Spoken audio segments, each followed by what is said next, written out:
Hello, everyone. Welcome to the stream. Hello. Yes. Good. We're here. Hello. Why do you seem surprised every time? You'd think I hit the go button and you're sitting there, oh God, we're live. Oh no, what do we do? That's it. Yeah, he teleports me here. I count him down and everything. Every time, okay, we're gonna go in, And every time he's caught, every time he's surprised. Yeah. So today should be fun. We've got it's a bit weird. We're very much caught in between times. We're caught in between times. It's very clear that Blizzard knows that there's I think they feel confident, but they definitely know that people don't feel confident. Just thinking about that post that came out from Holly yesterday, which was basically just a reiteration of her tweet and Jeremy's tweet. Yes. Yes. So by making it an official blue post, they kind of guarantee that it goes out there. Yeah. There's a little something weird about that where it's this has all been said, but now it's been said. Yeah, it's been said again. We're well and truly, I don't know. You know what? Screw it. Let's just go in and talk about it now. So, okay. They clearly, I don't want to say clearly. No, I'm fairly sure they knew there would be kickback with with plunderstorm having a PvP element, because I think they know that there's a really big divide, and I've got to imagine that because they've under-supported PvP for years, the PvP side of the equation is just smaller and smaller. Yeah, it's a little bit kind of strange. I don't think they expected the pushback to be quite as intense, because I don't think anyone expected people to have what looks like public mental breakdowns on Twitter over the head of it. But yeah, and especially on the official World of Warcraft forum, which I'd actually it's a special say place. That's where more mental breakdowns happen, per capita, than any other website on the internet. Absolutely. I no harm to people who post there if you're reasonable, but there's some people who post on the forum, and I'm I generally don't support people needing some sort of verification or license to post online, but I see some posts there and I go, oh, I need to take away your right to be online. Oh boy, for a variety of reasons. So yeah, obviously they could have hedged their bets a little bit better and preempted with some of the stuff, going, okay, well, yeah, sorry you're upset. Here's some stuff. They kind of waited a little bit, maybe longer than they theoretically should have before talking about what's coming up. Yeah, profoundly unhedged bets, but I think they're doing their hedging, but they're kind of doing it after they've after their bet has already been played, which is certainly an interesting way to hedge one's bets. But yes, Holly said, "Greetings, citizens of Azeroth. It's been great time seeing so many people take the plunge into Plunderstorm, and we've loved seeing all the stories and feedback as this experimental event evolves. It is just an experiment, bro." This isn't the end of things we want to try in World of Warcraft. It'd be pretty sad if it was. That would be hilarious. That's it. No more. Sorry, you were too mad about us trying things. We're not trying anything anymore. Goodbye, good night. We have cancelled Delves. That'd be great. But this is not the end of things we want to try in World of Warcraft, however, and we have more in store that we can't wait to show you. Dragonflight Season 4 is en route, and testing begins on the PTR, and we'll have more news to share soon, TM, on the next experiment we have up our sleeves. We hope those of you who are looking for a PvE-focused content will enjoy what we're planning. So there you go. Yes. Anti-PvPers, BTFO, by getting content now. Very nice. And this is kind of reiterating two tweets that Holly made. And the most recent one is more context on, it's just below that, more context on modern experiments. We are in a twilight, in the twilight of Twilight reference. Oh my God, Hour of Twilight, Cataclysm reference. We've got it. I mean, I have unironically said Hour of Twilight in 2 videos recently. So. Yeah. Yes, it's been on my head as well. It's coming. The Awakening, which is also, it's weird, Awakening, our Season 4 affix, but so far it doesn't seem to do anything, even though The Awakening is a major plot point, it would seem. Anyhow, Holly goes on to say, we're in the twilight of an expansion. It's the Hour of Twilight. They're going to usher in the 2 experiments that will kill World of Warcraft for good. It turns out It turns out the war within is, in fact, Plunderstorm and what's to follow. Anyway, she says, now it is time for us to spin up some experiences, learn, grow. We know we can't please everyone, but we see you all. or Azeroth. Which, I like her tone. I like her tone through all of these things. She seems to be reasonable, and she does seem to understand things. Now, in the previous one, she did talk about PvE curious stuff. She said, for all you PvEers curious what we have in store for you, Panda and then explosion. an exploding panda. So that does kind of suggest that time running Pandemonium is actually the experimental event thing. I think the question is, do you see Dragonflight, Plunderstorm, Pandemonium? No. Oh. Because no. I had a good reason. No. And it escaped me. Because no. No, but Absolutely not. It will not happen. no, I have convened with the universe, and the universe has said the vibes are off today. No, I imagine that because of the things we've seen data mined around that, anything involving Panda and involving time will inevitably involve the things we've seen in the data mining, like the story stuff. So there's a heavy implication from data mining that whatever time running Pandemonium is not exclusively, there could be more to it than this, but there was stuff about the basically storylines in the way that the game handles storylines, and the way you see your you open your yes, that log object. and you see the thingy, we have that later. We have that later. Yeah, so all that stuff's there. Yeah, in our docs. So yes, it does seem to be that now. Initially, people saw time running Pandemonium. Wowhead did a post speculating about the challenge modes of Mists of Pandaria, which are actually pretty damn good. Holly said, "Could it be even better than that?" And I think that's taken on some new context now. This brings us on to some bits of time. No, not of time running, of data mining, which is a different verb. So right, we've got the Time Runner's starter kit and bandages. So. I mean, who knows what's inside the starter kit? Maybe the bandages are, but the bandages reduce, it says reduce movement speed by 50%. That's a good bandage. Yeah, I have to imagine they'll I don't know, do you just trip? Yes, they might just add health to that bandage. What amazing speculation. There's also some other items. So we have a time running staff that reduces movement speed by 200% on use. There's boots that give you a short roll. There's wrist wraps that make your attacks apply chill, slowing enemy movement speed. And whenever the stacks of chill add up, they take a bunch of power and get stunned. There's also wrist wraps that do a similar thing, but for burning. There's a poison version and also a healing one, right? There's also then socketed stuff. So there's wrist wraps with a socket, a shoulder piece with a with a socket as well, and then a whole bunch of gems, which currently just say they increase the power level of the piece of gear that they're put in. No, power level increases with the level of socketed item. So you don't need multiple different levels of your emeralds or your opals or rubies. They'll just be in there. And what these are giving is health regen, speed, leech, haste, and critical strike. So this is interesting because I actually was fairly convinced in how my brain was kind of parsing all of this that it would be a single player kind of thing. But I didn't ever see these. I didn't ever see the wrist wraps out of the Sanctify, because that's healing. Healing an ally will sanctify a nearby injured ally. Obviously, it could be NPC allies, but at the same time, you're wouldn't make sense to make a single player game if they had the option.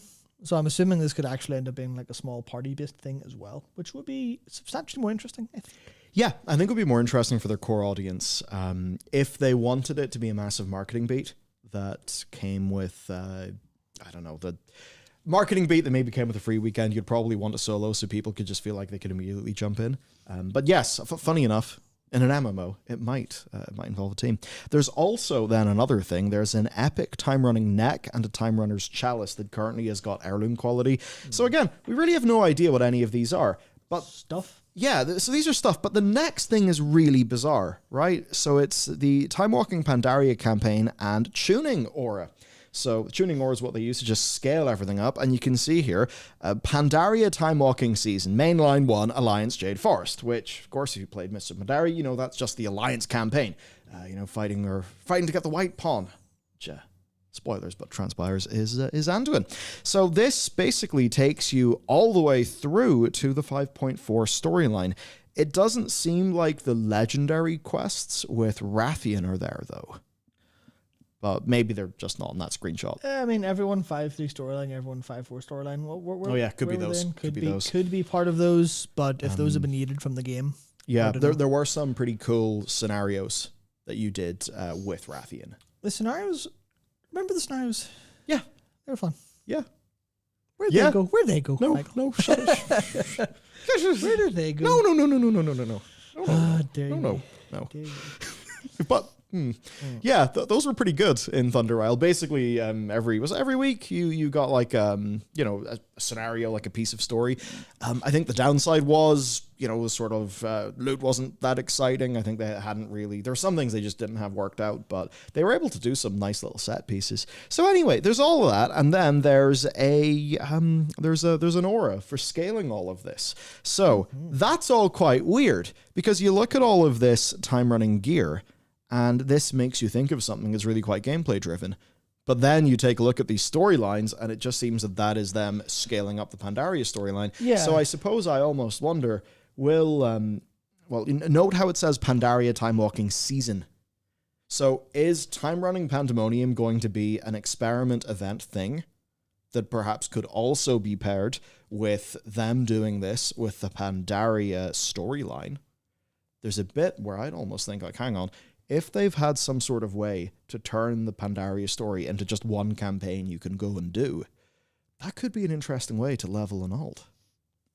Yes. Because like it depends on how they scale experience and if that's a part of it, because obviously they could just say, eat shit, no experience for you. Either you make it hard and relevant for like an endgame character, but then because it's you can't do that silver proving ground. You can't do that for quest content. Like that's unfortunately. It's you would need to redesign the entire game to have quest content be in any capacity challenging. That's what makes me think that some of its value could be reward at the end, but maybe also some form of scaling to make it work with characters that are still leveling up. I mean, if you just want to level up some alts like right before a new expansion, and they know that people give a shit about alts because of warbands, I think that could make a lot of sense. I mean, that's the weird thing, right? Because you want scaling, you want the scaling down and up of quests so you can level while doing quests. That's in the game. Yes. That's called Grow Me Time. So what then will make this different? Turning it into a campaign in a way where it's actually presented to a player where you just kind of play through the whole thing. You're not taken to side quests. It's just one, cohesive experience, like just doing MSQ in FF14. Now, there's certainly questions of how they would manage that from a structural level, but even if they do enough to go, well, here's the quest that everything else is hidden off your map, you can just do these and it will roll you from give it back all and a forward.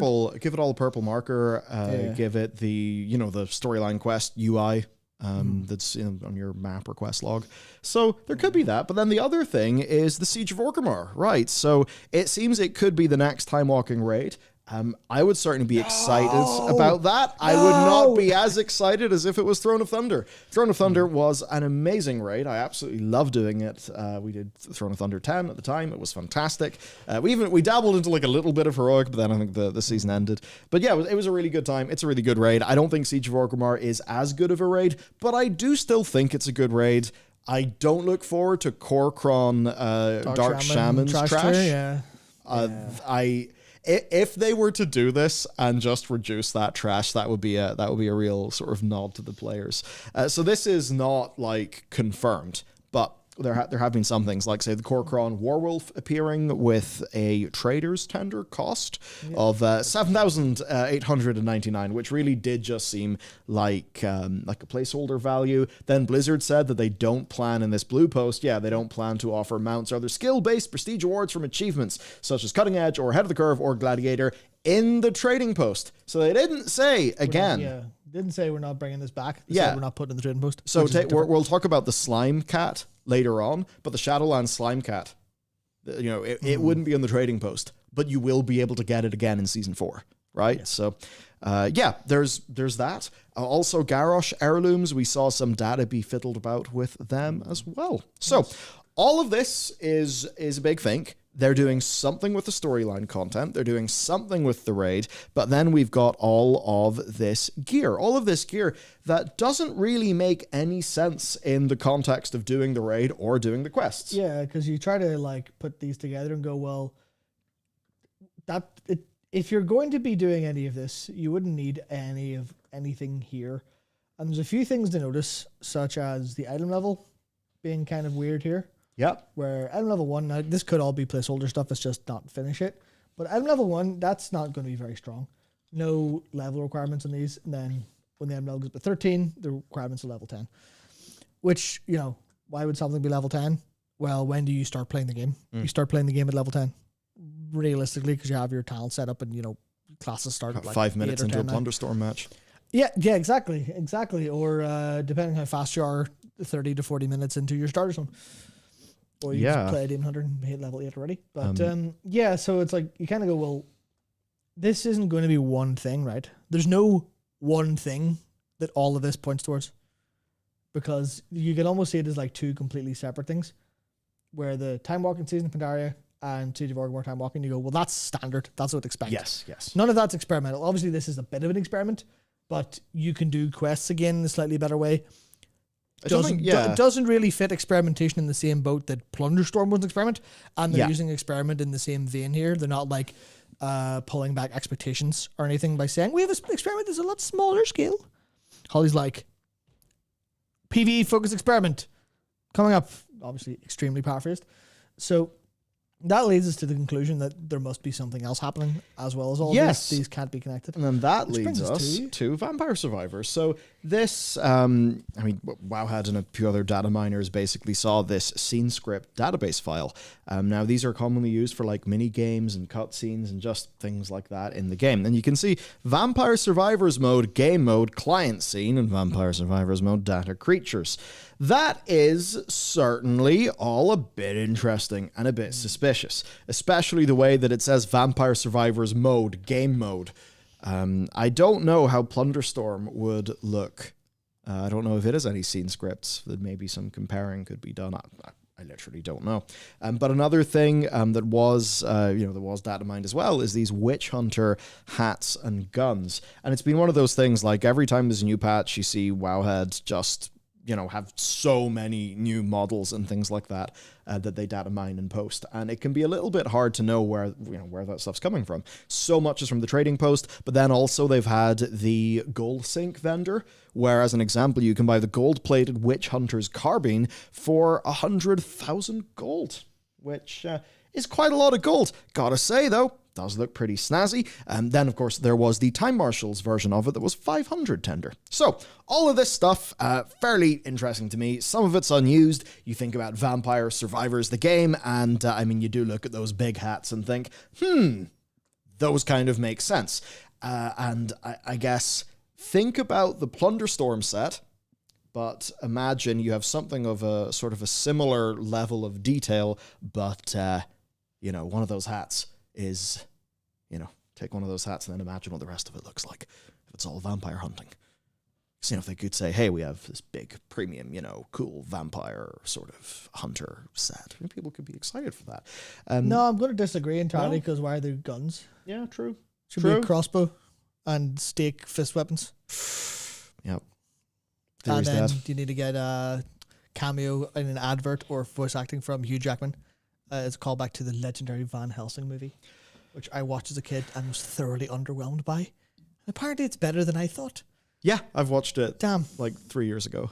And I watched it, and Artemis Fowl in close proximity. I'm sorry to hear that. I enjoyed Artemis Fowl tremendously. It is one of the worst movies I've ever seen. It was truly spectacular. To get back to the Vampire Survivors mode, though, well, I think this makes so much more sense to us now than it did back in December, whenever this stuff actually hit the news. So, taking a look at Plunderstorm, all right, think about how that combat works, think about how you're leveling up within a match, so you could totally have some sort of, thing where I take the upgrade system that existed for Torghast, right? Or for Horrific Visions. You could have something like that. You go, you do your Vampire Survivors-like mode, maybe some sort of thing kills you at the end, right? Depending if you make it to the end. You can then get some upgrades at the upgrade thing, keep on going, eventually, be it resources or something like that, bam, you're happy, you get some sort of cool reward, and even just like the way you pick up XP. In a Vampire Survivors-like game, you pick up XP on the floor, and that's actually a key part. In the same way you pick up plunder. Yes, exactly. That's a key part of how those games are designed, because the acquisition of your XP after the kill is a positional thing. So, There's a whole bunch of stuff there. You can get upgrades to increase your pickup radius and all That's those why things. pickup radius is a very strong stat of Vampire Survivors whenever you want an AFK build, believe it or not. Yeah. That's why you also, the biggest game-changing upgrade you can get in Picayune Dreams, another Vampire Survivors-like game, is the one that magnets all the XP to you when a boss spawns. Genuinely incredible stuff. Thing is odd, though. The gear that looks like it could be a Vampire Survivors thing is called Time Runners. Yeah. So that's the bit that doesn't make sense. So when it says Vampire Survivors, we could be going less inspired by, those sort of sets, those kind of like Vampire Hunter set, like items that were dynamite. And maybe it could be some sort of Pandaria thing. Yeah, so I saw someone mention in chat earlier, the thing that makes complete sense for an endless attacky thingy, stuffy happening, fighty stuff, is obviously the wall. And the Mantis Worm. So if you have, like... Oh my god, it would just be like that amazing, groundbreaking movie starring Matt Damon on the wall. Absolutely. Legendary. Yeah, so... Legendary Pictures did it. That's all you need to know. You could imagine some combination of, especially... Now, some of this might be a little bit stupid because I see that the boots make you roll, and I go, oh yeah, monks roll, so pandas. But obviously, like the Shadow Pan combined with some bronze stuff, some time running, you could very much see like a really strong concept coming together here. Excusing the Vampire Survivor kind of the witch hunter theme, obviously that could be a little bit of a red herring in that sense. So I think that it's just that I think that's just like whatever. And I suppose one thing that people probably don't know as much is just the way that they actually do game jams internally at Blizzard, which it does kind of feel like with how some patches come out, maybe needing another week in the oven. It might be surprising that they have time to do game jams, but they do. I remember Eric Covington quote tweeted, so they did that, but with pirates or whatever about plunderstorm. I know of some other things, some other like things that they've done as an example back, game jams with Torghast, and some of them were really cool, but I'm not going to say them because if, I don't know if the way that I heard it would then compromise the person who said, or anything like that. Of course, all in good faith, right? I don't think Blizzard would be too angry at the idea that people will know that they do game jams internally. But that's how they kind of test out new modes, test out new ideas. And when you look at Plunderstorm, I mean, you can totally imagine somebody putting together like an MVP of what that combat would look like, and then that being kind of sort of lifted up. Because I think internally, the World of Warcraft developers, they'll take a lot of, they'll sort of approach loads of these things as game designers. And that's kind of different to approaching it as players. So if they're approaching this as game designers doing a bit of a battle royale thing, you can see how they're applying the craft of game design to that. You can see why that could be interesting to them. And perhaps as developers, they wouldn't really have sort of as entrenched in their head an anti-PvP mindset. Yeah, just do stuff. Yeah. Like, it's just kind of doing stuff. They're doing something that's cool. Because you can't do a battle royale without PvP. Because then it's utterly toothless. Yeah. You would need those AI NPCs, but they would need to actually be good. They would need to be good and also understand a completely different methodology of playing the game. Which is one of the things I'm sure, like, the AI in the Island Expeditions is very, very, very much specifically, they'll know how to play Island Expeditions and they'll know how to use class toolkits at the time. Yeah. Which means, obviously, you move on, and if they inherit from class toolkits, they'll probably have, like, instead of that, they probably have fixed versions of like what a class would look like, which means it would be an awful lot of work to make that.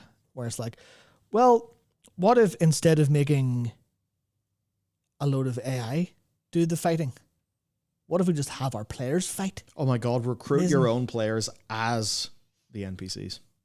Exactly. Incredible. Exactly. So I think that kind of, it leaves us in a bit of an interesting situation where we don't really know exactly what's going on. Yep. We don't know exactly what's happening. And there is a very, I'm going to say, now, I'm applying a little bit of like extremely meta thought to this. I don't think this is unlikely to appear. Because first of all, it made it into the game. And obviously there's a lot of, as Agran says, anytime like SOD patches go up, he just goes on Twitter or on the forums and goes, yes, beware. Listen, there's a load of stuff in this build. It's there. don't pay attention to it because not everything we put in there is intended to go live, stuff like that. So the fact that all of this is here and the surprisingly on top of what we're talking about developers, like openly so now, as opposed to reading everything we say and hearing everything we say and not being allowed to comment on it. I feel like if we were chasing a complete wrong rabbit hole with this, someone would say, don't look at that, please. You're just setting yourself up for a complete nightmare like expectation. So I'm assuming we are going to see something that is a cool PvE experiment, probably with, obviously, either with NPC parties or with actual parties, because there's healing going on here. And probably based on the fact that this is all cloth gear and has these, there's no main stat, you'll notice. There's no main stat, and it's all got these build things, because you can imagine, like, from the design perspective of if you played any servers like game or any roguelike where you're building things and there's like a build craft element to it, it'll be all about stacking up all of these things. So you have, well, when an enemy reaches 10 stacks of chill, they suffer blah, blah, blah, blah. Well, then maybe you'll get a shoulder, because obviously these are all wrist wraps. You'll maybe get like an Amos down here that also has the effect that gives, chill, 1% chance of a chilled enemy to start burning. Stuff like that kind of keeps happening, all of that in those. So that could be that kind of element of buildcraft into this sort of trying to capitalize on the fact that every 3 to 6 months a new roguelike with a strong buildcraft element shows up and dominates Steam for ages. Hello, Bellatro, I'm not buying you. Sorry. Oh, that's what that is. Yes, it's obviously it's like poker, but it's obviously heavy buildcraft, heavy RNG stuff. And there's another one that I saw. Oh, Deep Rock Galactic Survivors. That's also what's his name? Simon Carlos does does a business newsletter within the games industry. It's one of the top sellers on Steam. And it's actually an interesting thing where the $40 price point has really set in and done extremely well. When you look at the top sellers, you see like $70 games are not really there as much. It's just a lot of those $40 heavy hitters like Pal World, Helldivers, Deep Rock Galactic Survivors, that kind of thing. Yeah, turns out if you sell something for half price, more people might buy it. What an unbelievable thought. Yeah, it's like you can pay $40 just to get the bit of the game you actually care about instead of the $70 version of it that has also got a single player campaign in it that's, shit. Yeah.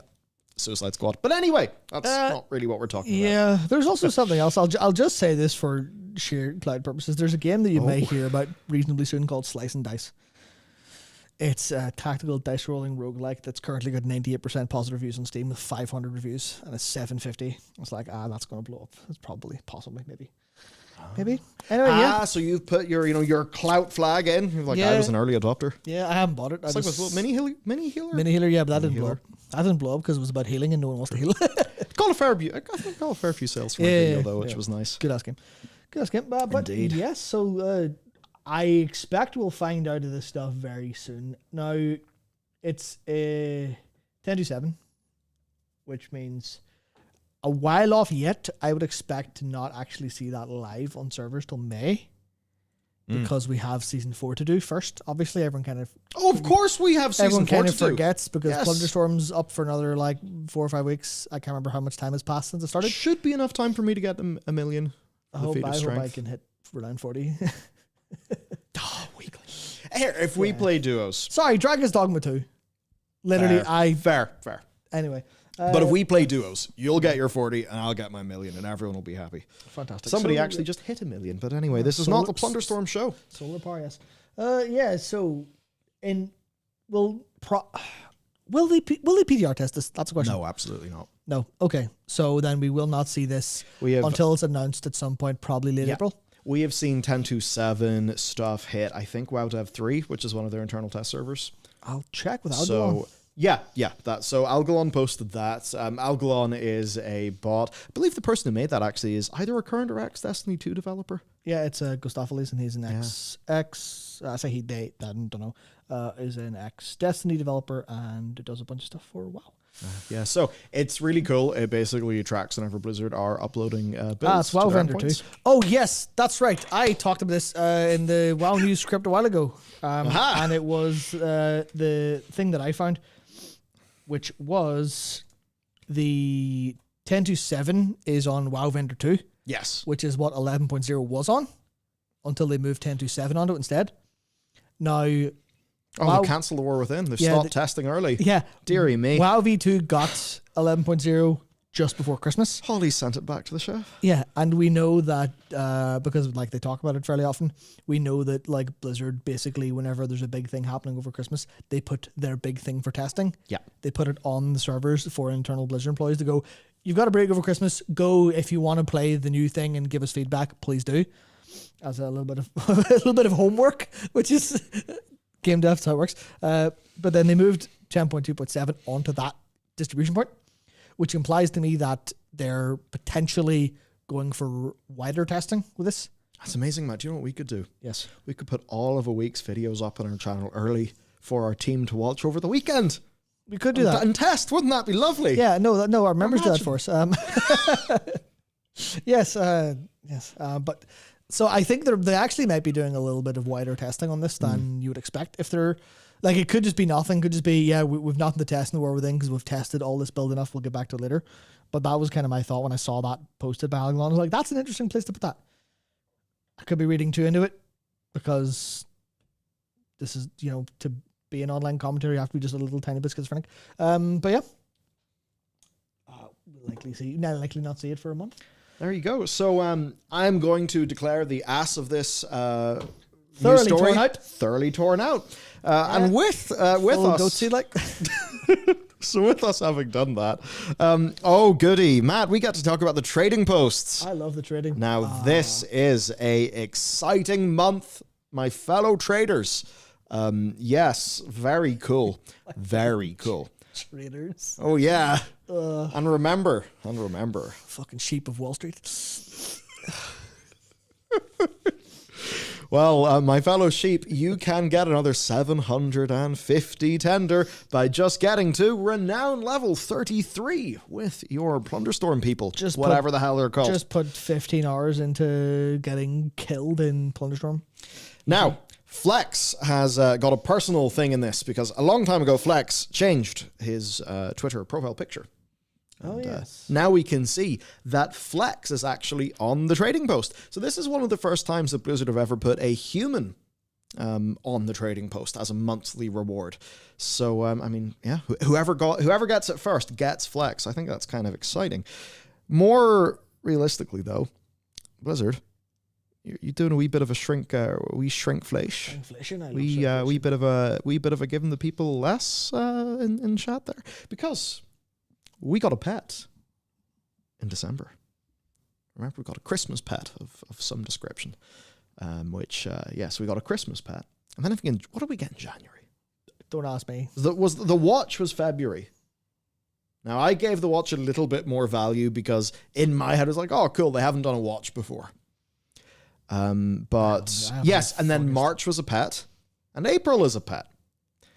Now, this is obviously, not to cause a drama with the pet battling community, but I don't think that The what? The pet battle. I don't know if they're big enough to constitute a community. Not after Muffinus became game director and stopped giving them battle pet raids. I have a feeling that while small, they could be quite potent. They do a lot of planning. Like they basically have their pet battles planned, turn by turn, pet by pet with the, ultimate everything.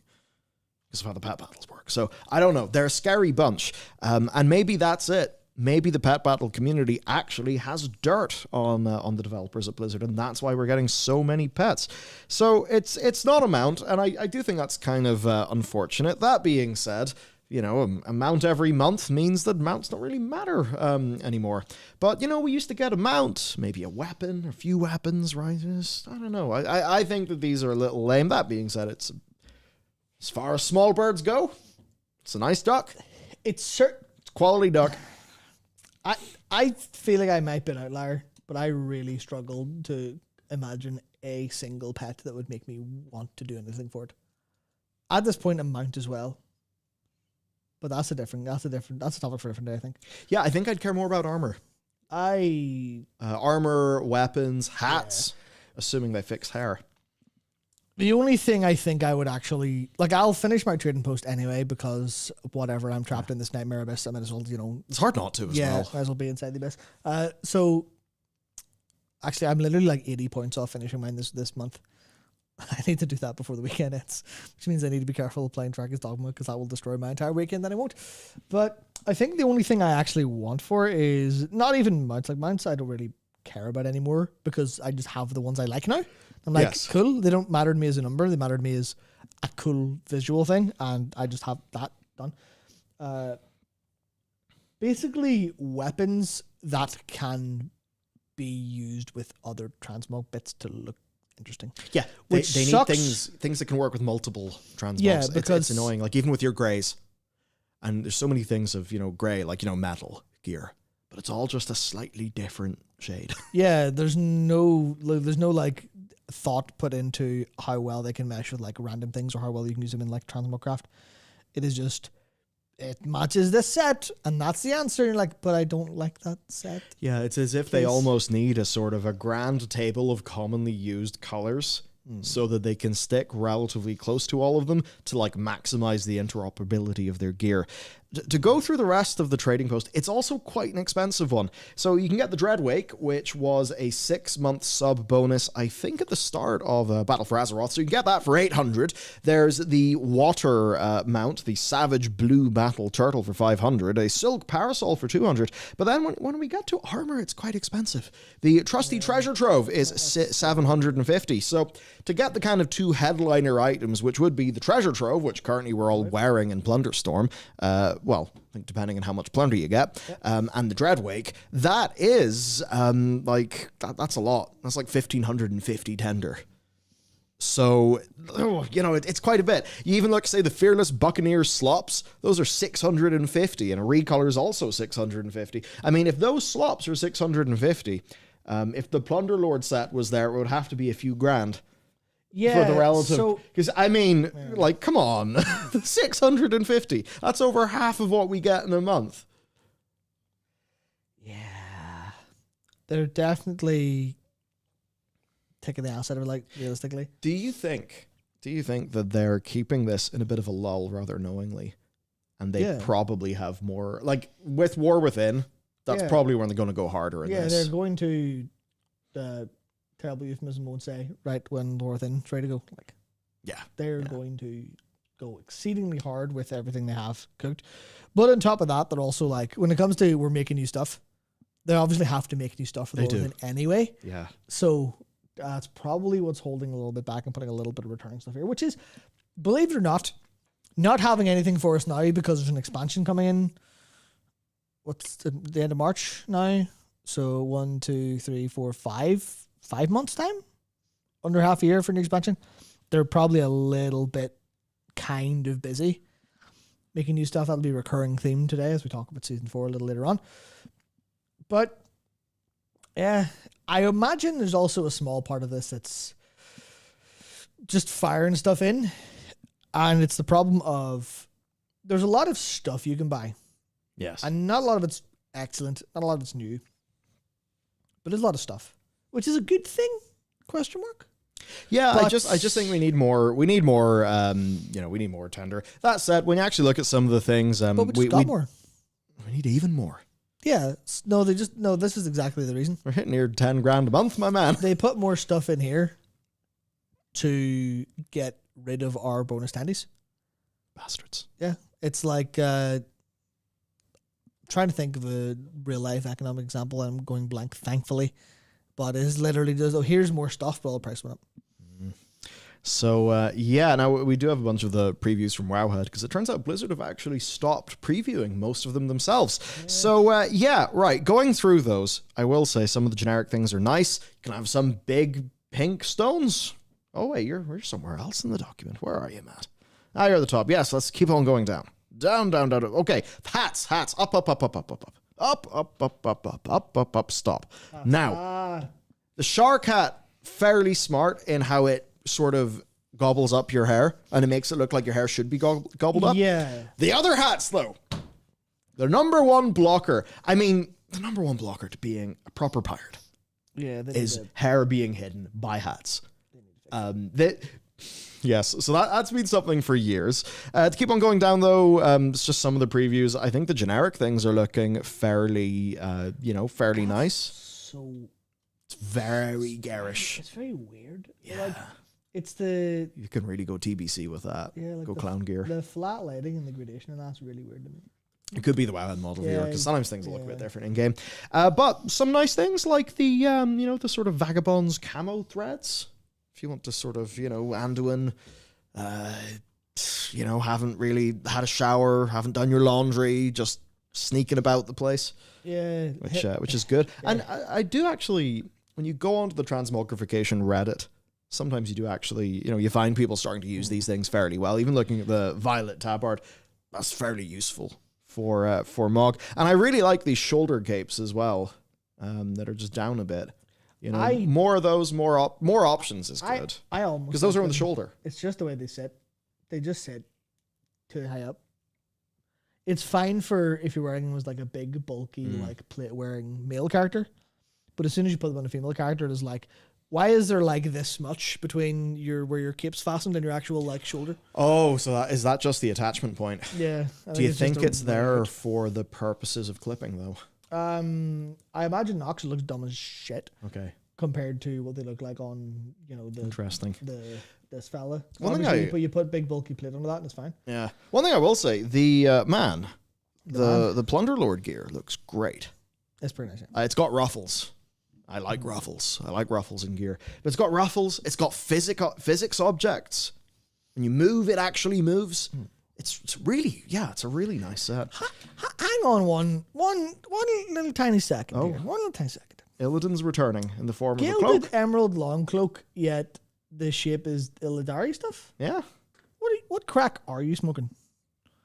That's not an emerald longbow. More items for the store, my dude. Yeah, it's like, and then you look at the Emerald Guardian's longbow and you go, right, okay. I have several questions. I have questions, but it's at least like Green Dragon classic-y kind of vibes. Yeah. Right, you go, here's a nightmare. Here's the Nightmare Dragon bow. Here's the Guardians of the Dream bow. Sweet.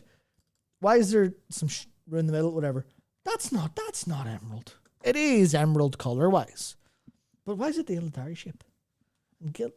It's basically what if Iln was a fancy boy? Yes. Like we demand more accurate names for our trading post items. Stop the war within right now. We have problems. I am a detail-oriented nitpicking bastard. Yes. I will admit that. That's why we like doing lore videos, though. Sure is. So is. Is that an eyeball? That's an eyeball. Nice. Okay, that's pretty neat. Well, anyway, there you go. That's dagger, very good. You've got a ball dagger. Yeah, Warhammer of Hubris. Is it Warhammer of Hubris because it's too heavy to lift and swing? Well, I love how you actually can't bash anyone using the stabby horns. Yeah. Because of how they're positioned. Yeah. They were the other way around. You could, give a big stab. Don't be stupid. Oh no, this is for no. It's a bottle opener. Oh, never mind, of course. It's a bottle opener, that's all it's for. Fantastic. Yeah. Drink by the keg. And there's a sideboard from League of Legends. Book. Fantastic. Somebody on Reddit made that. Yes. Made that in real life. Yeah, so I saw that's kind of cool. Actually, that was really cool. Yeah, God knows how they did it. I'm sure they had to do some tricks to... not too terrible. So, really, Matt, there you go. Bendy wood. And that's it. Yeah. There's nothing else to talk about. I think this is clearly taking a little bit of a backseat. I thought they would have done more for Plunderstorm, to be honest. But yeah, this is obviously taking a backseat. That said, with Plunderstorm, though, definitely get yourself to Renown rank 5 because that'll get you a piece of eye level 454 bind on account gear, and you can get a shitload of Drake crests. Now, it does make me wonder, will 1027 drop after Plunderstorm? Because that Renown level 5, freebies in game, if they upgraded the item level of that, then you would be punished for doing it early. Not that would, really stop them. Yeah. This is a silly nitpick. It doesn't matter. I think that was pretty much fairly heavily implied to me that it was Plunderstorm until season 4. Because with the timing, you'll have about a month of PTR testing for season 4. That seems like too long. It does. I don't think it's going to need a lot. Yeah. I think they'll probably just work around that problem. It'll be fine. I imagine so, yes. The next thing in our doc is the data mined Noble Garden things. Now, as cool as they are, Matt, they're nice pieces of art made by the artists, but I also think there's probably nothing to say about them. And it wouldn't really make for interesting viewing. I like these a lot. There you go. Matt's happy, everybody. I hate hunters. He's happy, but he's angry too because he hates hunters. Yeah. How does this one make you feel? Ambivalent. Ambivalent. Oof. Oh, that's a nice axe. Yep, pretty cool axe. That's a very nice one. Red clothes best. Dagger. I think it's one of those things I'm looking for, I'm definitely looking for a bit more spice in my events. You'll have to wait for the Dune MMO then. Very good. How much they pay you? I saw Force, the YouTuber. He's got some sort of exclusive. He's got the scoop. He's played the game. Saw PC Gamer played it, and they said that smashing rocks and collecting water was very, very fun. I'm going to hit them with a doubt on that one, but no, gamers will be gamers. I could take a Dune MMO. Looks cool to me. It's like I do think that for the like quieter kind of segment of the player base that literally logged in and chills and does whatever it's about. I think if this is like kind of looks a little bit in the same way that Love is in the Air version of it looked, then we'll be well on our way to our holiday updates being not, oh my god, they've made it amazing, but it now no longer sucks quite as bad. Yeah. Which is a good small grid. So with that, Matt, we've got to talk about a pressing issue that is impacting the World of Warcraft community with our boy Farak. Fyrak. Yes, it turns out he's still alive. Farak is still alive for too many people, and he has not been nerfed enough. Now, this kind of brings us to one of the main points that we talked about in our Mythic raiding video. That, from a research perspective, was of course led by our Mythic raider who is on our team. So yes, basically, Farak's nerfs have stopped. They haven't happened. It's been a month. There's been no more nerfs, and that's weird because usually what happens is, well, there's the launch tuning, which is meant for Liquid and Echo. Then they basically just nerf everything until an acceptable number of Mythic Plus guilds get over the hurdle. Yes, Blizzard's design team, also known as the goalpost movers. Yes. So it really appears the goalposts are stubborn, Matt. They're not moving. Yeah, they finally actually begun to operate as goalposts, just a little bit late. And so I know it's that's punishing per squishy anyway. It's a punishing fight. Yeah, and I'd say that obviously from the perspective, like it comes across like, oh well, now it means something that the goalposts are steady, but based on like feedback and stuff, it seems like they just absolutely scuppered the difficulty curve of this raid entirely, as they've been doing with like recent raids on Mythic, where it's just and you walk over the first like couple bosses, and then the end is just a massive wall where they put all the effort and difficulty in. There's a lot of variance within Mythic. A hell of a lot, like time, like in terms of boss number, in terms of time. What month you do a boss. It's very weird. It's weird to the point where I think, obviously we don't think Mythic is particularly fit for purpose. One of those things I think we definitely think it could be a larger thing that more people could be interested in. There's probably a version of it where they don't have to continually nerf it from the Race to World First version to the version that most people will actually clear. Because what's weird about that is people might put in, 200 pulls, but actually the thing that gets them to kill is the nerf. And that doesn't... awful. Yeah, but the thing that motivates Blizzard to do the nerf is that people can't kill it. So they intentionally do make it so that their nerf achieves the kill for people, which is, then pretty damn weird. So, it's bizarre. Mythic Farak has not been nerfed in a month. Here's an r/wow post from somebody who's... they're back to 400 plus pull bosses, a huge morale killer. Let's see what they say. This may get taken down, but God, I have to post it somewhere. Especially now seeing Season 4 stuff is being blasted out and the constant tuning for Plunderstorm being put out. Please nerf this boss. It's becoming exhausting at this point. I'm not saying take a bat to his knees. But even nerfing Blaze damage to smooth out Phase 1 or something. Even looking at Vault and Aberrus by this time last year, the number was 1,105 cutting edge, and Vault was 1,350. There's currently 742 kills for Farak, which is, that's just over half of where we were at the same point of time with Vault. I think that's really interesting because, of course, if you're a heroic raider, you'll know that Farak is a total cakewalk as compared to Razageth. Can I stop you for a very brief second? No. Okay. Yes. Continue then. Yeah. There's something really weird to me in the fact that someone talking about like, and this is just a completely errant thought. So someone trying to fight the boss is able to look at the data and see how many people have actually fought the boss. This feels like a level of meta engagement that God never intended for video games. I don't think any form of higher being intended any of this. Yeah, I'm. And if they did, I'll have questions. Yeah, I feel very, very aggressive ones.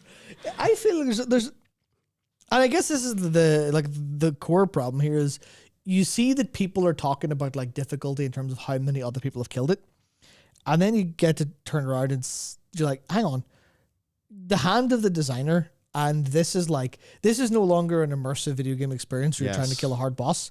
It ends up being a weird dance back and forth with these like faceless, nameless developer entities that you're like, make this slightly easier because it's too hard for me. Actually, hang on, but make it hard enough for me. But across this entire sliding scale, instead of them just going, and here's the flag in the ground, reach the flag or you fail.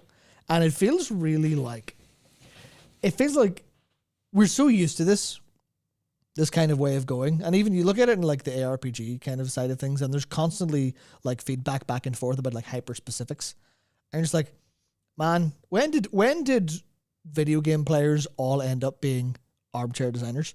And that usually comes with an element of like a derogatory use. Because it's like, oh, well, you're not an actual real game designer. Obviously, in this case, people are very clued in and they do understand like what's going on, and like some of this feedback and stuff is actually generally quite valuable. From a valuable perspective. It's like they say about like players are usually very good at determining the problem, but not very good at determining a solution. But being able to determine the problem is a good skill set in and of itself. And I'm just kind of watching this going,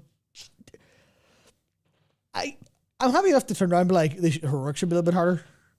But as soon as you start being like, I can't beat this boss, and I'm investigating the stats on how many people have, I'm like, Jesus. That feels so meta. It feels like that.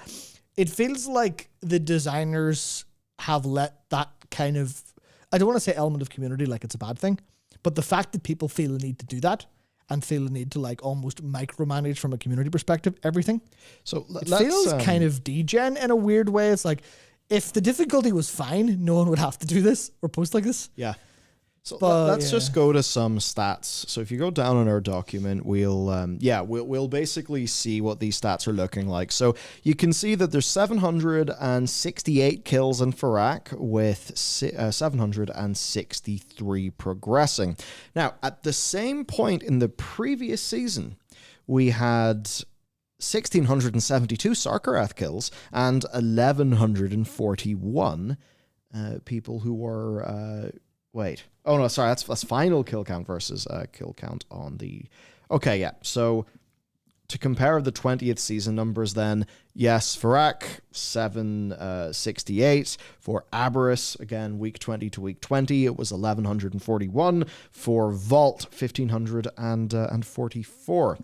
It's kind of interesting when you think about what the final kill counts were. So your final kill count for Razagath was 1,709. For Sarkarath, it was 1,672. So really a very, very small decay. But if we then take a look, at Aberrus, we see there's a lot of people progressing in Smolderon, a lot in Tindral, a lot on Farak. So currently, okay, to look at, say, the penultimate boss, 679 people progressing on Tindral. For Echo... Again, interesting. Yeah, so the 20th week kills for Echo were 1,869, whereas right now for Tindral, they're 1,531. You're seeing like a little bit of decay, but it's mostly for Ak, it seems. Yeah, but Tindral did get big nerfs. Yeah, fairly interesting. There's been a lot of people talking about sustainability of Mythic. Yeah, I think that's probably like one of the biggest questions they have to answer yet as like a developer, I think internally in the raid design team is what are they actually doing with Mythic? Because I feel like if the War Within has the same issues, they're probably going to do like, at least if there's no promise to solve early, I feel like the Mythic community is just going to kind of dwindle and dawdle and end up kind of being bled out to the point where you would have to see internal questions but answered of like, or asked rather, is it worth bothering with Mythic? Because clearly it's like, that's where so much effort of the raid encounter team goes. And clearly, like, it's their game. If they think they want to do a mythic thing, obviously that's their right as the game developers. Of course, they can do that. Even if it's like a small portion of player base, that's fine. But it does lead you to the question of like, what's the point? Yeah, is this the best form that it could be in? Yeah, especially considering that Mythic itself is something that changes a lot. Yeah, could they make it substantially easier or split into another difficulty under the duress of it's one more difficulty to support, but they can kind of just say whatever. It's there's Mythic, which is heroic but harder, and then there's challenge mode, which is where the real hard game maybe is. That maybe I don't know. Maybe that would be the thing to do when we actually take a look at this though. Say Mythic Plus that has grown.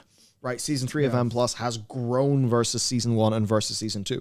Whereas looking at the penultimate kills, again, how they have decayed, and this is all like for like, week 20, Diurna, 2346, Echo, 1869, Tindrel, 1531.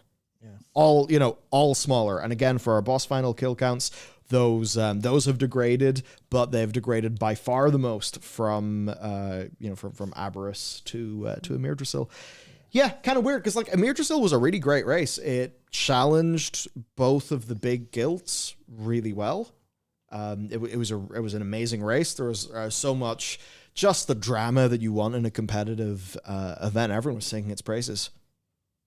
But now that it's actually trickled to the main player base, certainly there's more mixed opinions. I guess it's just challenging because these bosses with the gear that the guilds who are doing them right now have, and with the tuning right now, if that's what this all shipped with, then it probably would have been melted by the big guilds.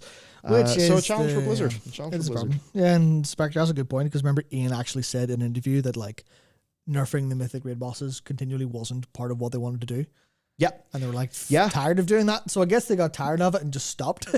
So that's where it's interesting. So there's things like those sort of single, one person fails and everyone dies. They said they would have way less of those.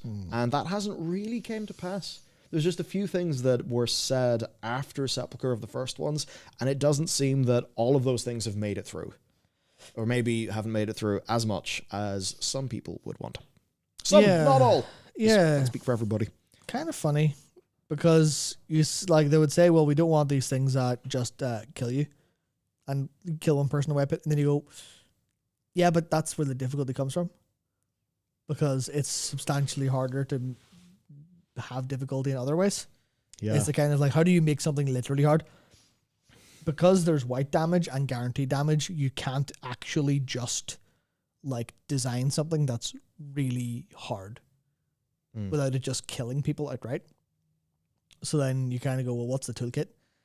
And this where you look at the weak aura problem and you go, well, sorry, every time we try to make anything vaguely complicated, you just solve it by having a load of people basically logically solve the problem immediately and get weak auras to remove the execution barrier or remove a substantial portion of the execution barrier by having weak auras kind of command people on the fly instead of like the version of where you have to keep it all in your head and figure it out as you go. Or I think they might actually be starting to run up against the wall of how do we make this hard but not frustrating? I'd almost even suggest a comparison to like a different game genre entirely. You start thinking about the Souls games and you go, well, how did they make Elden Ring bosses harder than say Dark Souls bosses?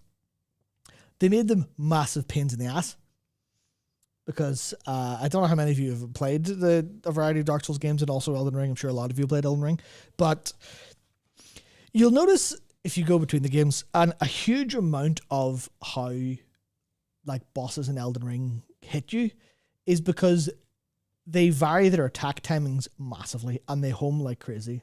It's like the first fight against Margit just before Stormvale Castle. And that took me a long time because I'm a seasoned Dark Souls player, and every time I press the roll button because I know when an attack's coming, he just decides I'll just hold my attack for another 10 frames. I'm like, bro, what? That's not what the lead of that animation was telling me. And then I went back and played the first Dark Souls and I was like, this game is easy as piss. Why is that? Because when a boss goes I'm pulling my arm back, then they'll just swing at the normal time you expect. So I think there's like a little bit of that going on where they like, how do you make it harder but not making it more frustrating?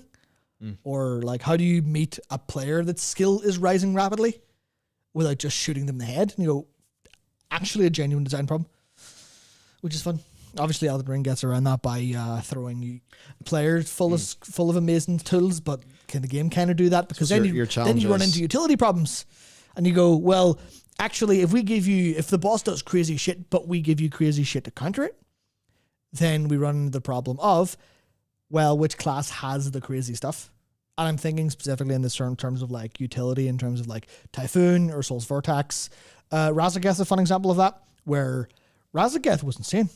Razageth was just like, sorry, I'm pushing you off this platform and there's nothing you can do about it. So how did the Mythic Guilds respond to that? The Mythic Guilds went, right, well, we actually need to have life grips for days. We need life grips for days. We need 200 stampeding roars, or, you know, we need sorry, you're a holy paladin. Well, we actually need evokers to grab you and priests to life grip you because divine steed isn't enough to keep you on the platform. And then that was like a really good idea theoretically. But then they went, well, now we need a fixed comp.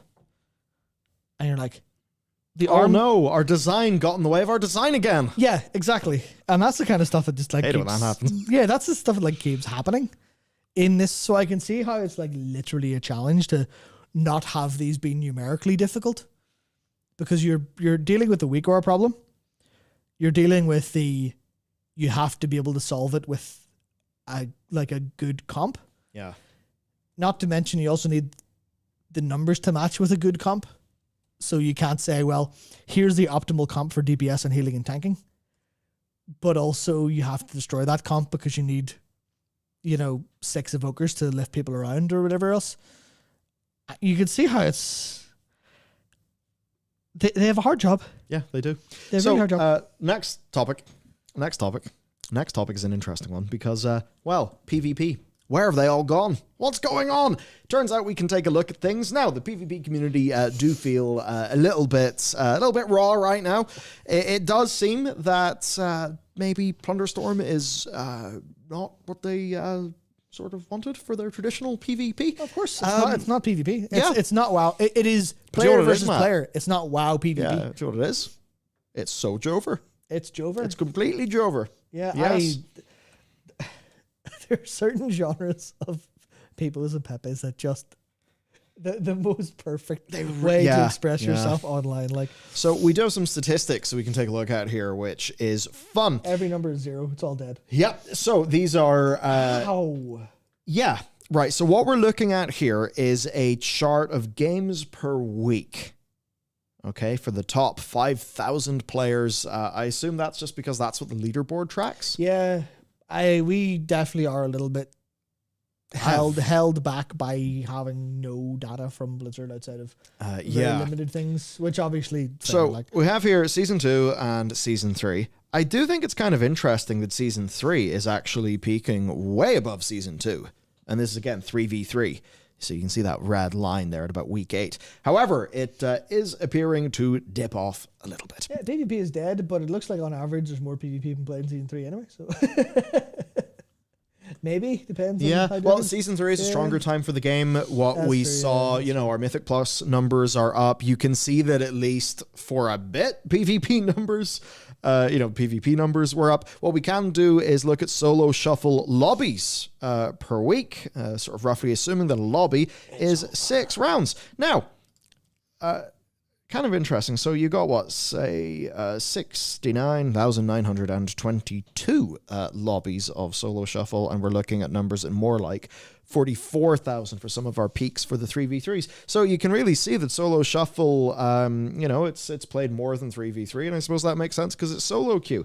Now, Season 3 is definitely having a worse time for solo shuffle than it was having with 3v3. These numbers are not completely cratered, not completely dead. They are sort of near each other. But again, look at the y-axis. You are looking at 20,000 lobbies per tick in the y-axis, which is quite a lot of gameplay. So even more recently there, we're 22,145 versus 36,872. That is a large difference, but could Plunderstorm, I don't know, maybe Plunderstorm notch that down? Yeah, that week is Plunderstorm as far as because we're in week 20, right? Yeah. So that was okay. So 19 is Thunderstorm week, which means that so is before that you can see, before that you do see a bit of a dip. Yeah. I know that one thing that hasn't happened is rating inflation. Yeah. Which is how you get people rewards, I suppose. So I think the thing to say here is these numbers are very small compared to M+. They are. Very small. Very small.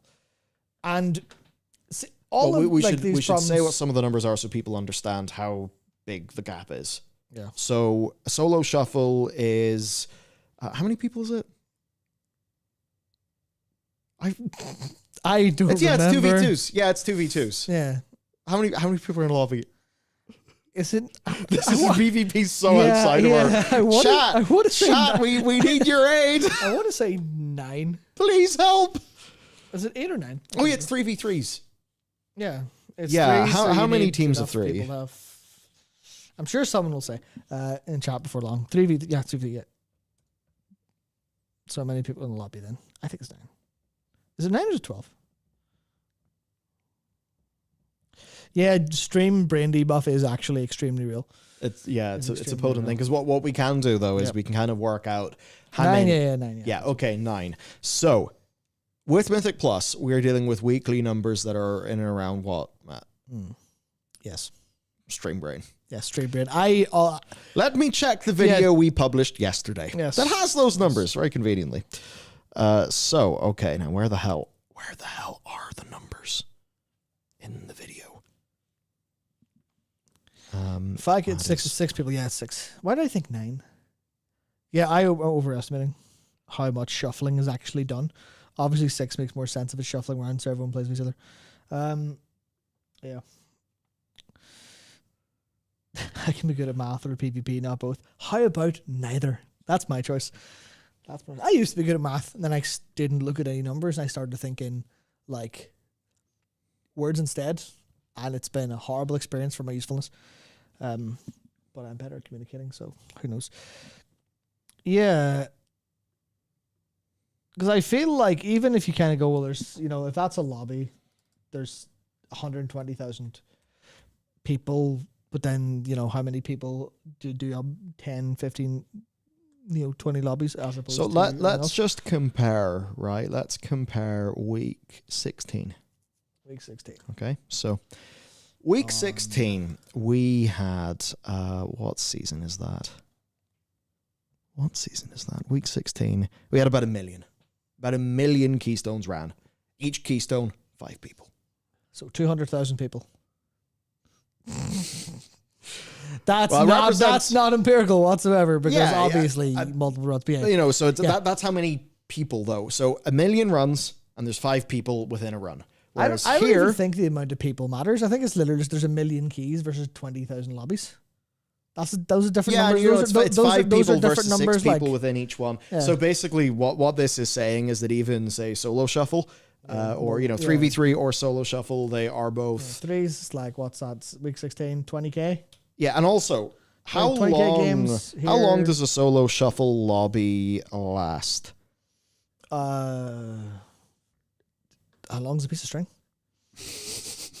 Dampening, my man. Depends on dampening. We are the guys with the answers. Yeah, it depends on dampening. I mean, literally. It's like a 3v. Okay, take just a plain ass 3v3. Yeah. I mean, that could be over. You could get many of those done.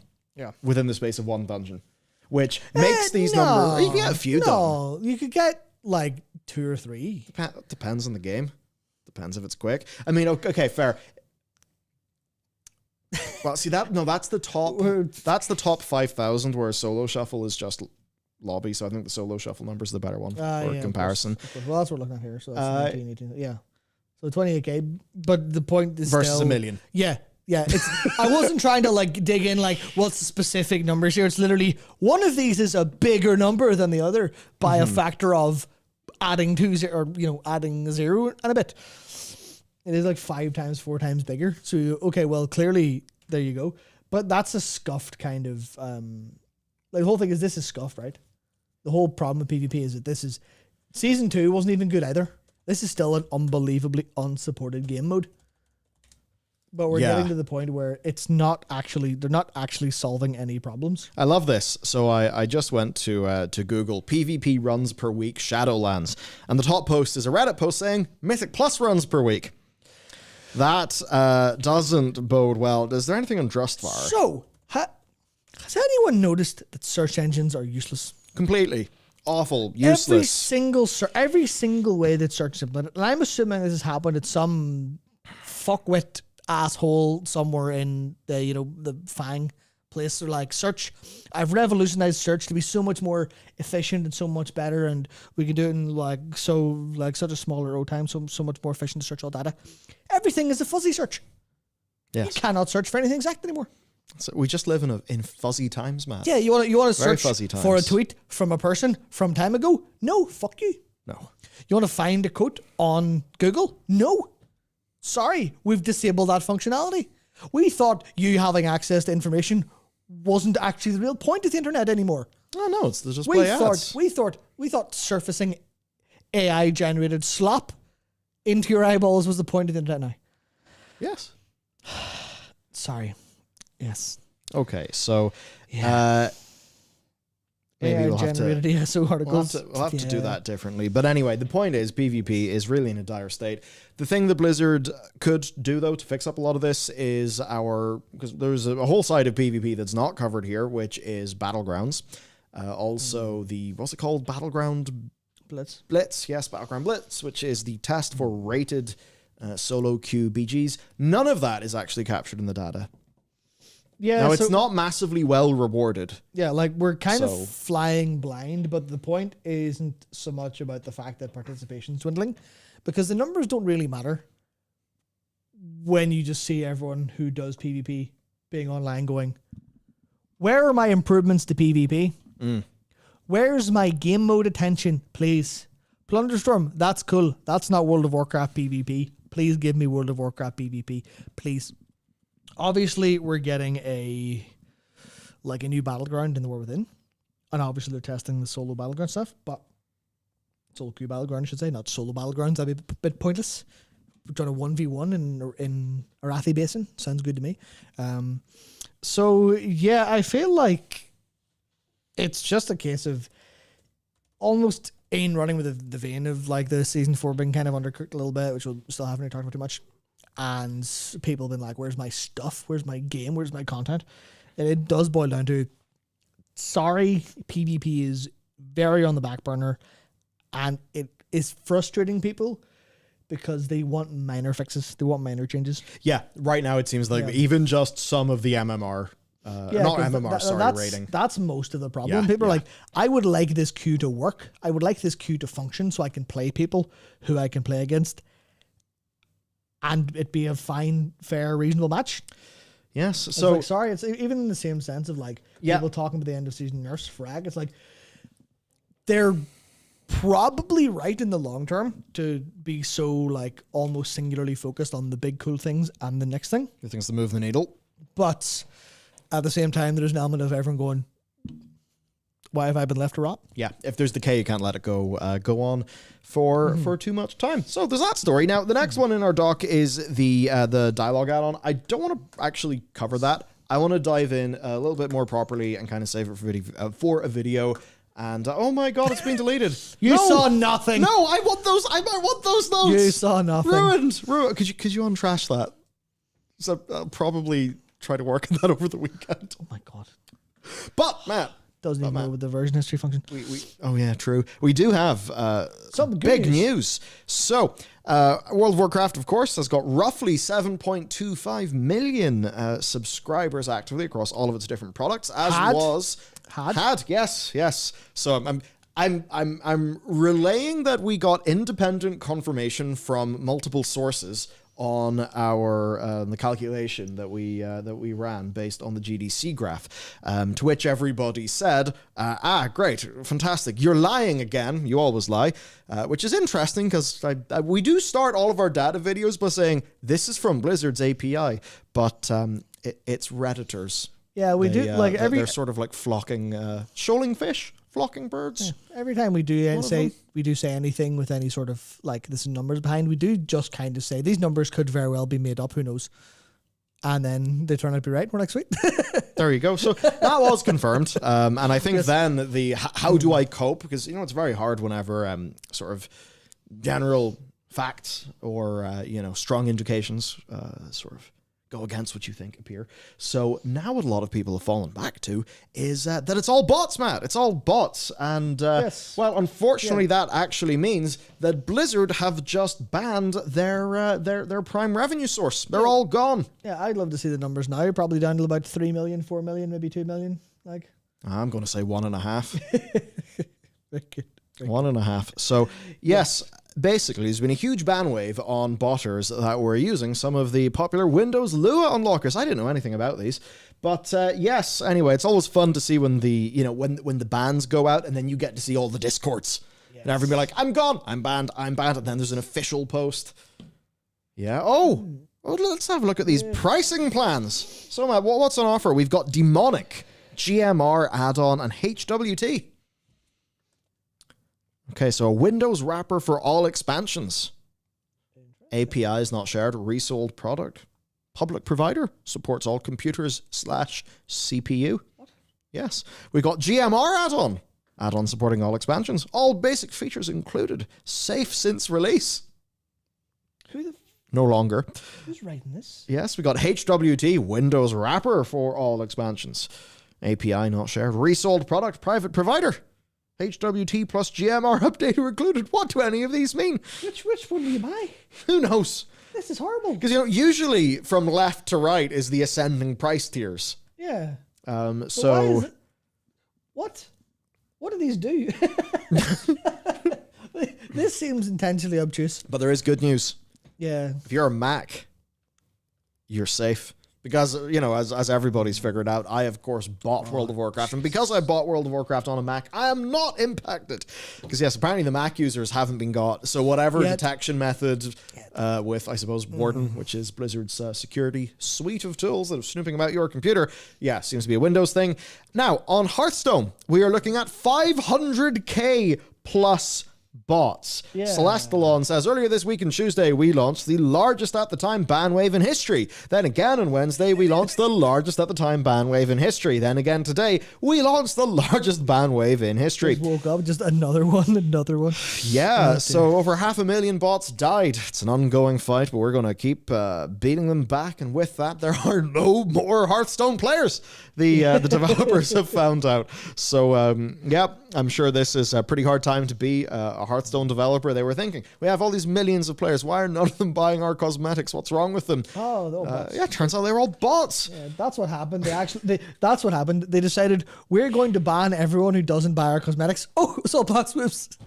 They didn't detect shit. So it's interesting. I can't help but feel joy when I see this. Yes, this is hilarious. I just love seeing people banned. So I guess the question is, someone had it's not here, but I saw a screenshot of someone that had 6 windows open on the remote into all their PCs. Oh yes, and it just had 6 ban screens. It's like, fuck you. So I suppose we rotten hell. We all need to go to Zarlak and all of the see it's still full of bots. Yeah, see if it is. See if it is. See if this is actually impacted that kind of thing. If you're wondering what a Lua unlocker is, so it's an injection program that allows for full control over the Lua API, which is normally heavily restricted to third-party code, things like add-ons, and so it just lets you do all of the things that are capable or that can be done in the game engine. Yeah. Well, shit, that would do it. Yeah, that'll certainly do it. That's actually a good call out to Dagger here. Some of the protected functions include casting spell that can only be otherwise done by a secure frame. So that's the thing where there's a lot of functions in games such as casting things, but an add-on cannot do that for you. Yeah. It's one of the reasons why you need to press a button to have something happen. It's one of the things you can't be I'm going to press a button and then do my whole arcane mage opener. You can't do that as an example. Hmm. Because they don't want you to, everything has to be tied in action. So Which is obviously why people also have those mouse scroll wheel macros. those are the best. Which are, perfectly actually Completely legal. Completely legal. Yeah, and whenever I was using Trade Skill Master, Yeah. you do it so that posting an auction is mouse scroll wheel up. Then you get a Logitech mouse. You you unlock the scroll wheel, you flick it, and then you just post like 1,000 auctions. And all you've had to do is flick once, but it is a separate hardware event because it's a scroll wheel. And if Blizzard say that that's skirting the rules, you just say, well, I'm sorry, you can't discriminate against people with very strong flicking, motions who can get multiple inputs from that. Very good. Interesting. So does go to show, if you haven't seen any of this stuff, like this is kind of par for the course across most online games. Yeah. There is a lot of subscription based, give us loads of money and you'll have a better time in your video game, which, as someone who in the past has owned things like a Game Shark for my video games offline. Dear Lord, you wouldn't have done anything untoward in Pokemon, would you? Absolutely not. Not at all. If I see you with an Eventmon, I'll punch you in the face. I definitely could not have. I definitely beat Yu-Gi-Oh! Forbidden Memories without using any cheats. Definitely, I was good enough at. Yeah, well, I remember all the events that I attended in Japan to get the exclusive Pokemons as well. Nice. I hope you enjoyed your time there. Oh, yes, it was great. I have so many memories. Yeah, so I think it's a part of how it goes. It's just people cheat in online games for some reason.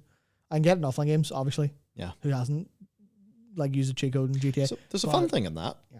The person or people, I haven't looked at the story properly, but they made RuneScape back in the day. They're making a new MMO, and as a part of that, they've actually embraced botting because there is automation stuff within the game itself. That sounds crackheaded.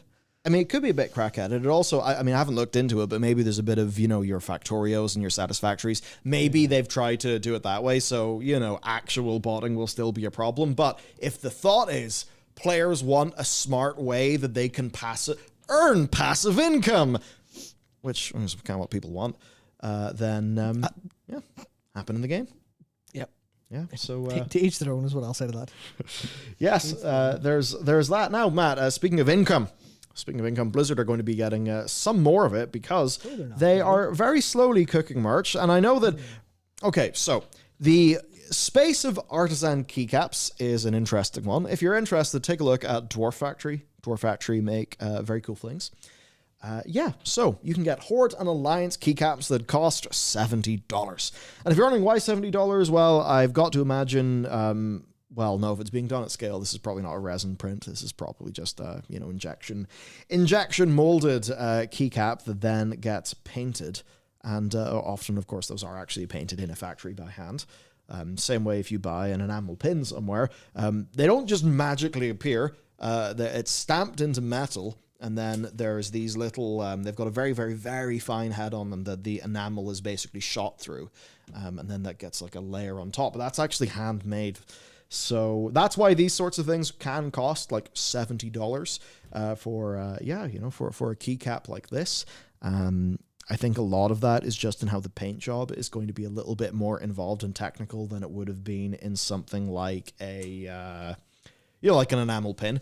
There is a lot of detail work in an enamel pin, but it's a little bit more, you could say paint by numbers, because it's just like this Pantone enamel in that area and that area and that area, and the actual stamped metal will kind of, dictate where it goes. Whereas in this, maybe you could have a bit of shading, some detail work, some stuff that's a bit of a pain in the ass. So those are $70. And also, Blizzard are going to be earning a cut on that. So anytime it's a licensed thing, like usually if you're going to Dwarf Factory, you're probably seeing, I'll bring something up on Dwarf Factory because their stuff's quite nice. It'll be like $45. So 70 is clearly, Blizzard's take. Clearly higher. Yes, it is higher. 70 is a bigger number than 45. You heard it here first. See, here's my problem, right? And don't get mad at me. I don't want to hurt my hand when I hit the escape key. People don't use novelties for stuff that's important. But that said, But why is it there then? Right, what key in your keyboard do you not hit? So here is, I'm just going to put an image. See that deflecting? Not even answer the question. Classical Michael experience. It is the Classical problem. keycap loser experience. Artisan keycap, yeah. How about use the keyboard instead? It's the disagreement. It's the disagreement that I have over this one. So I've just pasted in the Vivarium set from Dwarf Factory. So the way that they do it. That looks like you can press those like your fingers Yes. on. Ow. Yes, they have they have a resin sort of normal key. And you know your pretty sort of stuff is within, which I think looks better. So that's their Vivarium set. Interesting. Let's see what scroll lock and the pause key. They're the ones I look for. Those so those cost $49, but they're a group buy, which is usually how those things go in the keyboard world. Anyway, there's Plunderstorm merch, Matt. If you want an icon on a shirt, look, you can do it. I'd rather have incredible. I'd rather have an anime on a shirt, to be honest with you. Well, Blizzard, you know what to do. Yeah. Put your Draenei on your t-shirts. $60. Unironically, you $60, Matt. I've actually lied. I've you spun told mistruths across the internet again. Keeps on happening. $60. $60. I never use F4, not a quitter. Oh, Nice. Those are made in. Well, shit. Have you been telling lies? No, those are actually made in America. Those are made in Davis, California by Clackies. Oh, horrible made in America? Oh, I wouldn't trust that. Wow. Now that's actually interesting. That at $70, but if that's made in America, then wow, someone certainly got a contract. I can see they have Transformers printed ones that are $40 down from 50, so only a little bit premium to be Warcraft. Anyway, there's those. What other merch have we got? Because I think what a lot of people want is, they want the merch game to be up there with, with Square Enix. People want cool stuff. Well, Square Enix's merch game's a wee bit ass of It can Their be. fucking figures are dog shit. They're what? Their figures. Like they're high quality, like whatever they call them, like $100 figures are dog like. So terrible. They showed the Viper figure that's in the collector edition for Dawntrail on stage, and I'm just like, I turned around and looked at the $15 price figure I have in my wardrobe, I guess, on a shelf, and just like, why does that look better? What are you doing? What the hell are you doing? Our Azeroth map t-shirts for Alliance and Horde. I think the top one's a lot better than the bottom one. Yeah, that is design 2 ain't working. Yeah. We can have a see. That's the thing. I very much like the full color, full print stuff. Yeah. I hate when it's like, here's a tiny thing on a shirt. There's like a little box. Yeah, you're I know that shit's cheap. Fuck off. We had put the standard Fruit of the Loom tee with a little print box on it. We can have our map caps. I actually really like that. Big thrill. I would never wear one. I'm gonna wear caps. Also, that's upside down. Uh-oh. Ruined. Yeah, so I think that's cool having that texture there. Just because the map texture stuff looks kind of cool. See this? I'm like, what? Why? Why are you selling this? Why is it $45? The print is different in the seams. The way to take that to the next level is to have the print be a bit more continuous onto the map stuff? Yeah, so if you look at the map. Oh, yeah, So you have Northrend and then the Erngd. Yeah, Erngd. Yeah. I mean, maybe that's just the way of the mock-up. Maybe it lines up you hold out. But, we'll have to see. Could be scuffed. Maybe it isn't. We got $30. That's cheap for that. Actually. We've got grey logo t-shirts. Just say Alliance on them. Marcus, never say it again. Thrilling. Those windbreakers do not look good. No, they're windbreakers, and you can't really get a windbreaker to look good in terms of here's the photograph of the material quality, because it looks kind of shitey by design. Yeah. So you're kind of sitting there and going, that's kind of where you get the Fallout 76 jacket effect, where you're like, why is that an IKEA bag? Yeah. What's going on? Okay, we Yeah, have. you can see the profound lack of creativity Yeah. in all these. Like, I think the color block stuff isn't bad. The Alliance yellow is a bit like. I just want a bit of design though. Would they have rather? Would that have been better if that were a little bit darker, a little more gold, kind of maybe like emboss the logo in the middle or something like that? Gave it a bit of oomph. But yeah, you're right. There's no. This is all. There's no sauce. Yeah, this is uncooked. This is Where is the sauce? Everything else raw, and not raw in the good way. Raw in the Jesus Christ. Oh, those back. Oh no, bro, no, that's not a good backpack. For the Alliance, I love it's like, look at that. It's at an angle and painted. No, dude. Look at what does that font? Yeah, it's a bit. Well, it looks cheap as well. Like that blue looks kind of cheap. Yeah, It's too stark for that. Whereas you'd rather if you went for like a navy and gold versus just yellow and blue. Yeah, I see. Yeah, I see people been like, yeah. Gunnar glasses. Yeah, buddy. I actually wouldn't mind trying. I'm happy to try them, but I really don't think I need to pay for an Alliance lion to be printed. Let's see, is it printed on the glasses themselves? No. It's just It's just a different colorway that comes with Alliance themed packaging. I think is okay. Like, I'm not inherently against that. Actually, when it comes to glass, I think there's a little Horde logo on the side. Never mind. Where there? Thrilling. So Matt, that is their latest way to make money. Yeah, like it's. I don't think this will move the needle too much. No, it really frustrates me because I'm sure, like, I'm not a designer, right? But if you sat me in a room with someone who could, actually physically make the designs that I was mentioned, or if you fired me this and went, we'd like some feedback on stuff that people buy. Like, I am not in any capacity formally trained in marketing. I could cook way better shit than this. Is iced tea so you easy. like? It's iced tea aesthetic, yeah. I like iced tea, or look at some of those other. Yeah, like you could do so much more, but I guess some of the problem is they're trying to ride the subtle kind of element of things.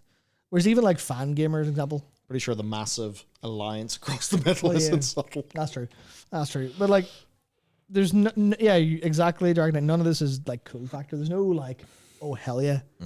And they've done some cool stuff before. Like was it the Maldraxxus shirt? That was full like, it's like a concert tee. Yeah, full heavy metal like band tee. And that was cool as hell. I was like, that's actually, sorry that it's attached to Maldraxxus and the Shadowlands, but actually are like a really cool design by itself. I was like, it's just, whoever's doing this needs to, I think need to get someone in to do something. It's the standard. Yeah, it's the standard, and we want, I don't know, standard plus. Now, that's the problem with Blizzard as a whole, right? Yeah. As like in the merch department and like the capitalizing on their IP. Well, they have had good figures. They have dropped the ball so many times. They have the most unclaimed bag in all of IP history. So thinking about the figure prints, those were cool if you had a Tauren. Not good if you had a Blood Elf because your figure print would be like this size. Yeah. Like that was a cool idea. Big Frostmourne, cool idea. Some of their their little their minis, quite nice. Yeah. Maybe they could even do minis. Imagine just get a Warhammer like. I mean, they've even obviously with Rumble they had the 3D models. Let's try getting a bunch of Stormwind Footmen, Horde Grunts, like a Warhammer figure. Get a box 10 dudes, give them a paint. That would be fun. Yeah, I mean, I'm a little biased because I really like full print, full color stuff, like the Master shirt I wore a while ago. But like, Anthony says, give me a pic of Kagar's face, an action shot of Iron Sacrifice, or the Dark Portal on a t-shirt. And you can imagine the amount of art that they have. Like, you could grab a handful of things from Chronicle and go, stick that on a t-shirt. And people go, oh, that's a cool moment. That's a cool thing. That's something I actually understand and like. And throw that on. So let us move on to the death of the game, Matt. The death of the game. Season 4. Oh, yes. There's a spring sale. Wahoo. Anyway. Spring sale, huge Supreme Pet Pack! 17 pets! £53. Instead of £153 for your 17 pets. Oh my God. Is that the fucking spring? Jesus Christ. Yes. Jesus Christ. Compared to Steam spring sale. Yeah. So, right. Let's talk about the season then. Now, there's the good part of the season. which is the Mythic Plus part of the season, actually. Actually, how dare you? How dare I? We've already seen these dungeons. Fucking, it's fine. I'm not actually mad. It's just, but I have seen people be like, the same 8 dungeons again. I'm like, bro, I don't remember any of these. It was a year ago. I don't fucking know. In fairness, I don't think you were pushing 3,000 rating in these. No, I wasn't doing that. Like, so to me and you, I think it's fine. But Yeah. it's disappointing to people who have, kind of went hard on these. That being said, these are dungeons that have benefited from an absolute shitload of hotfixes and changes in their initial runs that now are being changed. So I believe they have removed 16 abilities, and it's either 6 or 7 things that they've upgraded the visual clarity of. they've removed half the fucking mechanics. If you Yep, ask me. they've added a dungeon checkpoint after the frog in the Halls of Infusion, which is lovely. Yep. And I don't think there's really a massive amount of value of us kind of going through all of those. Just It's more lessons. Yeah. They're just applying lessons to some mechanics that, well, if you remember, especially season 1, they were mechanic heavy. They were just mechanic heavy dungeons that had normal Mythic Plus affixes, and I think the people just ended up being too much. And now they think it won't be too much. It is fun to look at some of the stuff. Like the Titanic Fist now is a visual during cast. You're like, I do appreciate seeing where the boss is about to hit. Yeah, instead of a bar showing the cast. So I think that's really good. Same with like Power Field Gorings. Like, yeah, I do like whenever the ground isn't suddenly lava. It's very, very smart stuff. Like Primal Tsunami, the castaway is now, it happens once per fight, as opposed to having like you losing so much time based on things like that. Yeah, so we got all of that. There's a lot of nerfs removed, mechanics removed. A lot of it is what I call add mechanics. I feel like we're moving very gradually towards the diabolification of Mythic Plus. Good, that's far more fun. Probably. I'm not going to wholly agree with that, but it's ads doing nothing. It's ads doing nothing until the boss. And I think ads doing a limited amount of things. Maybe some mini boss ads. No, because it runs into the problem for me of why does trash exist? Because when you make trash kind of mini bossy, because you have to do something every trash fight, I go, okay, I have to think of this pack in some capacity. I have to look for stuff. I am actively engaged from pack to pack. Matt. But whenever it goes, is thinking in your progression simulator. Yeah, Tiberius, FF14 ads. It's like, yeah, exactly. Where I really don't like how much FF14's dungeons are, and pull wall to wall and don't think about it until the boss. Like, other than bosses and environments, FF14's dungeons blow. Yeah, it's like that's like that. I've not done Criterion or I quite prefer like having trash with mechanics that I have to actually play in some capacity. I like seeing that because that's where like the skill expression to me comes in a dungeon. The skill expression to me isn't you can dodge a boss mechanic and also face roll your DPS harder. The skill expression and the part that I enjoy, even though if it does get a little tiring when you're running dungeons back to back, it is fun. It's like, right, here is a mob pack. They're going to do some casts. They're going to do some things. This guy's going to do a frontal, no to dodge it. I'm like, that is fun to me, especially when like, if you're running in and anytime there's a guy who enrages and I can soothe it as a druid, I'm like, nice. Or whenever there's a boy I can put to sleep or hibernate, and that makes sense.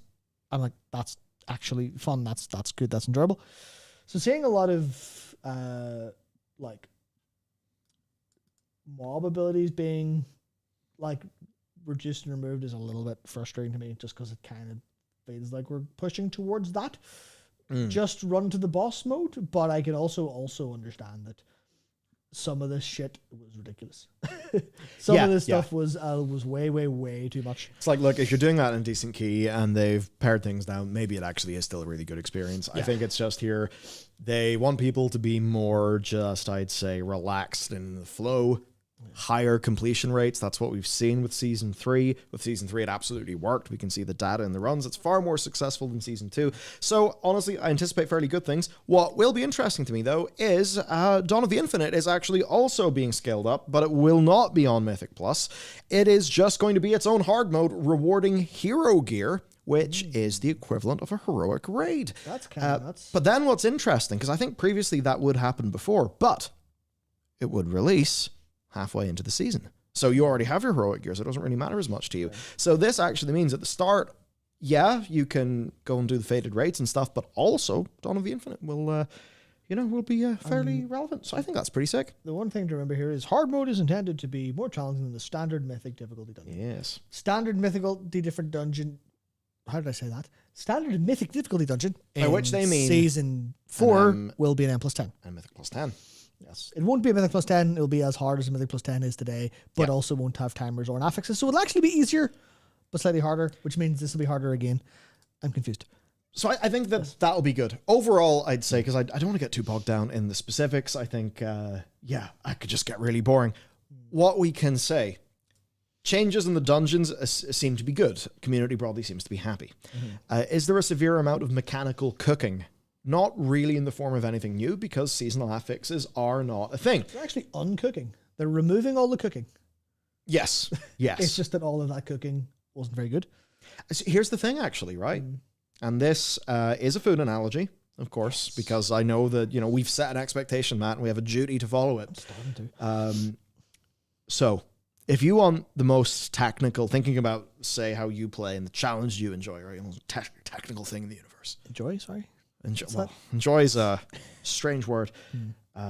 One could perhaps say that is like a very rich piece of food, a very rich dessert sort of thing. You have a few bites and then you think, dear Jesus, this is expanded inside my stomach and I am about to explode. But what Blizzard needs out of Mythic Plus is Pringles. So basically, they're not cooking. They're making Pringles. They're buying Pringles. Because what does it need to be? Tasty enough, but also Moorish and continuable. See, now this is where we get to continue the analogy in a very, very fun way. Where Orly, you probably know, because I talked about them recently, you know what my favorite flavor of Pringle is, right? The hot cheese. It would be the flaming cheese. And they're not spicy in a natural kind of sense. They're spicy in there's some bullshit. An unnatural. Yeah, there's some bullshit on these that just hurts your fucking face when you're eating them. And I really, that's my favorite Pringle, because they hurt to eat. They hurt to eat. And that's why I like them. Yeah, because you get what you deserve for eating Pringles. Yeah, so that's what I want out of my Pringles experience. I want physical pain. So that's maybe something maybe other people want. My favorite would be sour cream and onion or original or Texas barbecue. I'm like, give me pain flavor. So maybe that explains a little bit of why what I feel like when it comes to this stuff. But you're completely right. Like, and what's a heroic raid turned into? Pringles. Yeah, which is actually really annoying. There's no decadence left in the game. Yeah. It's all fucking Pringles. What, like normal mode, that's Pringles. Heroic mode should be spicy Pringles that hurt a bit. Actually, to finally finish it off, Matt, whenever if you reach the bottom of the tube, do you feel a sense of accomplishment? And what does doing that put in your great vault for next week? Reaching the bottom of a can of Pringles usually brings me a profound sense of shame. Very good. Which is, the analogy also applies here. Whenever I play M Plus and it's like 6 hours later, okay, fair. I do feel like I've wasted my day. I should die. I still remember your day of how many Tierna Scythe runs back to back. I can't remember how many it was now, but it was dog shit. Was it unstable? It was the wee fucking rat looking thing. It's a blue crystal trinket. No, it's not. It was a wee bunny looking thing. The changeling, unbound changeling. Unbound changeling. It was the unbound changeling that I was going for. And it was just, I wanted, the things I'd have done to a Blizzard developer in that fucking day, I tell you. Lovely. Yeah, I mean, on that, not legally meaningful at all joke that Matt made, we're going to move from our tasty Pringles, which, of course, are pre-cooked in the big Pringle factory, to the raids. Apparently, the raids are raw, Matt. Max is unhappy. Wow. Max is unhappy. Scripe is in pieces. Pieces disbanded years ago. THD is having fun as always. Very good. Very good. Yeah, Oh my God, Matt! It's called Awakened. Yeah, they're going to make the raids woke. Please don't go there. I don't want it. I don't want to deal with that. I don't deal with that. Did you know Just this? lest we call the internet Jeremy's down upon us. Did you know that Dragon's Dogma 2 has forgeries for most items in the game? Forgeries. Yeah, and you know the item called a Wake Stone that you can use to revive other people and yourself? No, man, I haven't played it at all. Right. Well, there's a forgery of a Wake Stone, and the forgery of a Wake Stone is called a Woke Stone. It's extremely funny. I think they might have been blissfully unaware. You can just get a Woke Stone and you go, shit, cancel the podcast. Bellular wants woke affixes. Oh, dear. Fuck. I hate that word so much. Yes. It's weird, right? Like, this is the deal. This is the deal. Look how, It's crack. I mean, look at this. He is so sad. He doesn't even care that he can't see because he's knocked his glasses off.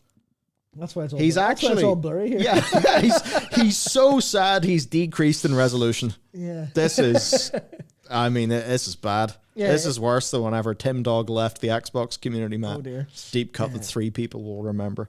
Yeah, so let's break it down. The problem here is that The game's doomed. the game's dead forever. And there's no coming back. Jesus, look at That's Razagath's happened. beak. Get awoken to get it broken. Just- I don't know. Like, I've just noticed because I've looked at the picture in our document. Look at that gnarly thing. Razagath's cool as hell. Yeah, she was the best. Yeah. Razagath felt more like a proper end boss than anything else we dealt with this expansion. Yeah, Razagath's one of my favorite bosses in the Yeah, game. Is That it was the big same. Giga Chad versus fucking little stupid lizard and I don't know, just silly cockman. So sorry. Could you elaborate on why you've called him silly cockman? Well, because he's very peacockish, Farak. You know, he's very look how big and nasty I am. Rawr. Feel the bite of Feralath. And then he just falls over. It's one of those things. Tuning actually does impact the story. It And does. I know, yeah. I mean, the story of like you experiencing the story, that sounds weird. But like Razagath felt for her tiny screen time way more cool to defeat, and your character felt like way more of a champion of the whatever. Because like there you are, it's a big vault. It's a big vault, looks very large, very good. And you know, the vault actually sort of matters more in the fight. You know, it was a real big fight and it was kind of hard. And then you go to Sarkarath and you're like, oh, I'm in a spooky room. We're not going to talk about any of the spookiness or really have much of an impact, you know, that much. And then Farak is just, it's a fight in a circle. Sometimes I'm a man, sometimes I'm a dragon. Yeah, so tuning's like, because you said He's a bit of a blowhard, that's it. you said tuning's the thing, and this is a little bit of a side point, right? But you're completely correct, because you're supposed to have a final boss feel like a final boss. Yeah. Why do you think Argus and Well, that's why Zoval, of course, the most nerfed boss in history, that's why Zoval was such a great character, because he was almost unkillable at the start. yeah, That's why we love Shadowlands. definitely, and like that's why I think Argus and Arthas are two of the better boss fights ever put in the game, because they just fucking kill us. And obviously go, well, it's just kind of gimmicky. But here's the thing where you kind of detach yourself when you go, well, they just kill us, it's just forced kill. Blah, blah, blah, blah, blah. 57-minute tangent incoming. I'll make it 60 just for you. So there's nothing more, what's the term I'm looking for? Anticlimactic. There's nothing more anticlimactic than ludonarrative dissonance. Which means play narrative dissonance, which means play story doesn't line up, which basically means Nathan Drake is a psychopath. yeah, Nathan Drake has shot hundreds, if not thousands, of people on the way. Like a good example is Tomb Raider. You play the Tomb Raider remake, and it goes, Lara's this like kind of new, fresh person. She's not really. This is her story of when she becomes the Tomb Raider, which they do 3 games in a row, but. Because the rise of the Tomb Raider, and then but you're like, okay, right, and we've got this new character, this fresh character, and she's about to make like one of her first kills, and then you're just like, give me mouse and keyboard, and the bow is just headshot. Very good. I have taken out like a whole mountain full of people. Great, fantastic. But that applies, like, those are kind of silly versions of it where you have to have some split, right? But it feels terrible when a final boss is not actually a final boss. Yeah. When I mean, they fall it is over, mythic. it tilts. It isn't mythic. It isn't a normal and heroic. But I mean, it is a little bit besides the point. I think I just saw Razageth's beak, and that just started a whole tangent. Yeah, the main thing that people are talking about is that it is raw. Yeah. These are raw, and they really are quite raw. Raw and unseasoned, because there's no twists. Yeah, so far. No one has cooked on this. That's why it's been called raw, because no one has cooked on it. Because I do realize we are just using Zoomer terminology here, because that's just how it works these days. But that's it. The wheels have indeed fallen off the bus. Yeah, exactly. A good thing the bus flies and we all jump out of it onto the island. Oh no. So, if we're to drill the problems down into what they actually are, we're 2 tangents deep. How far we can go? No, we're going back. We're going back. We're going back to the topic. We're not derailed. We put the wheels back on the bus. Yes, the bus we back are now on the road. Firmly railed. Yes. Oh dear. So the problem is that we've already done these raids, right? And there are the affixes and Shadowlands, and everyone's like, they're okay, I guess. Sure, fine, whatever. But why do the same raids again? Yes. And you look at it's the same argument for the dungeons, kind of. But there's an element of the dungeons being, this is just a thing you do. What are you going to do when you finish your tube of Pringles and you find yourself in the shop again? Yeah, But I suppose the difference buy is... water because you're really thirsty after all the Pringles. The difference is you've been snacking on bags of Walker's Max, jalapeno and cheese. But then there's a new season. And there's suddenly Walker's Max prawn cocktail. And now, are you still eating a crisp? Yes. It's got different seasoning. No. What the fuck are you talking about? This is our problem. No. Our problem is not as complicated as that. Our problem is literally, it's the same rate. Yeah, actually, we could just stop dancing around the problem. And they've also, done absolutely fuck all to change it, and that means it's kind of wank and it's really boring. And to be honest, there's absolutely no reason why anyone in their right mind would be excited to do this, other than if they want to play it on new classes. There we go, done, easy clap. No, I'm going to disagree with that. Darn. I'm going to disagree on a fundamental purview, which is the raids should be fun in and of themselves to do. Because by saying you don't want to do the old thing again, then you kind of go, well, what if that principle applies to time walking? And someone goes, I've already done all the war, I don't want to do it again. I've already done Throne of Thunder, I don't want to do it again. It's like that, recently. That, but on like a smaller time scale, which is like, I kind of get that for the problem with like, I don't want to do a major soul. Like I don't want to do a major soul again. I don't want to do it. I don't care if I'm a new class. I don't care if it's, I don't know if it's higher. I don't care if it's progress. If you're like, come do a major soul, I'll be like, but Matt, you're gonna have to really can convince me. experience fighting Nimue with a 4070. My frame rate won't be any higher. Yeah, you may get 5 more frames. Yeah, because that's all architecture stuff. Anyway, the problem is that the rotating raids here, right? And this is weird because rotating raids is a pretty good idea for just a different raid of week. Just go in and have fun. If you're doing LFR or normal or even heroic and you're just getting in, you're just blasting through it and getting some gear, it's a pretty good idea for just keeping things fresh. Yeah. But if you're heroic and you're not running over it and you're kind of like progging it a little bit, or if you're mythic and you're progressing, then that's just, there's 3 weeks between you progressing the same raid. Well, basically 2 weeks because you're at the end of a week to the start of a new week. But it's a kind of thing that fundamentally battles with the way people, especially mythic and heroic raiders, actually play the game. I have a insane, Matt, this may in fact be a sick, nasty take. You could just write, you're like they said, a best of. What if they made a new raid by, setting it up as a training arc? That's what season 4 is. Chromie's like, well done. Well done. I've made a new raid for you so you can hone your skills until the War Within happens. Because, of course, Chromie knows about Blizzard's future release plans.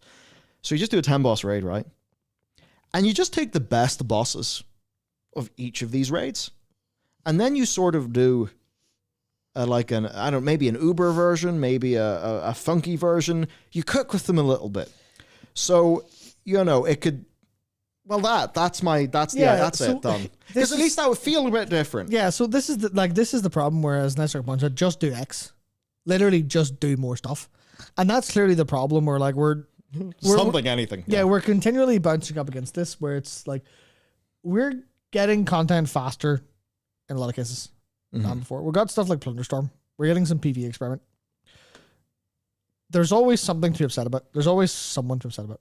Oh, there must be discourse. People, if they had said affixes are back, they'd have said, no, fuck your affixes. Get your affixes out of my game. So they say, well, no affixes then. Then they call it Awakened. How do you like it without affixes? Yeah, it's Awakened, but once woken up, Matt. The item level's higher. Like that's the fucking deal. We had sleepy item levels previously. Yeah. The point is, this is literally filler. This is filler. This is fuck you, do it again, because last time we didn't give you something. You sat and looked at a raid and said, I don't want to look at a mirror sill for 9 months. Give me something new. One of the best bits of Christmas dinner is literally filler. It's stuffing. Filler can be good if it's full of juice. Where's the juice? I don't know why you make stuffing with juice, but that doesn't taste good. Well, chicken juice gets into the stuffing.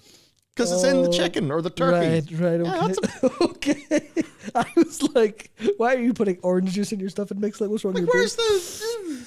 Yeah, the answer is is everywhere else. Yes, it is. Yes, it is. And this is why the title of today's stream is Season 4 looks undercooked, but that's okay.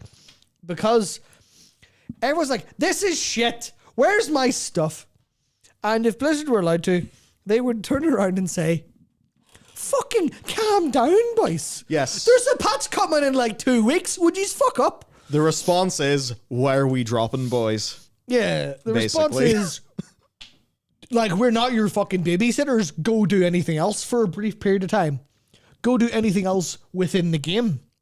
If you're looking on, well, I'm actually kind of frustrated that I have to do the same raids again. It's like, no, you don't. Log the fuck out. Which then and play Plunderstorm. Or go back to the servers like realm screen and play Plunderstorm. Play Storm Stout Survivors. Or play Season of Discovery. Or play Storm Stout Survivors, which is not going to be called because that goes too hard.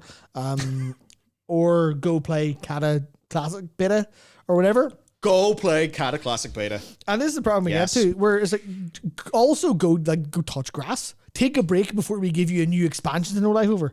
And this is the eternal struggle.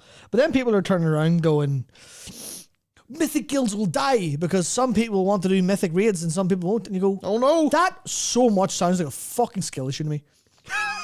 And like, I know I'm speaking from my perspective because I haven't been in a Mythic guild for a long time, especially not when like Fader was around. And our guild is like, we'll just like not talk to each other for 6 months and be content, go, all right, let's raid again. But I just don't get it. Do you know why? No, like, sorry, you're playing Dragon's Dogma 2, Matt. Yeah, you're not a mono gamer, and I actually think that's a really big. And because one of the things that we ran into with the Plunderstorm thing is because there's so many mono gamers in WoW, you kind of get a lot of that like common. I play video games on an identity level, and I have done for 20 years. Common knowledge isn't there with a bunch of WoW players. I remember you being so fucking angry that Mythic Raiders couldn't play Frogger in Eminar the Soul Hunter. Oh, yes. That was good. That was so fun. I love anytime any mini game requires any general gaming knowledge or general skill set beyond World of Warcraft. And you just turn around and go, hey, Lorgox, how's that fucking uncross the wires doing, big man? That's obviously the memed one. But it's so crazy. It's so crazy. The only problem with that argument, IMO, is that we pay a monthly fee, so their expectations stuff will warrant that fee. Now that does run into problems when they're incentivizing a 6 month sub. They do have something that, and then you go, well, like, yeah, but also contend with reality to some degree. That's the theme park thing. It's like if you buy an annual pass, if you buy an annual pass and I don't know, it's universal and therefore good, you'll probably buy another one. If you buy an annual pass and it's Disney, you are shit. Yeah. You're probably like, oh God, no.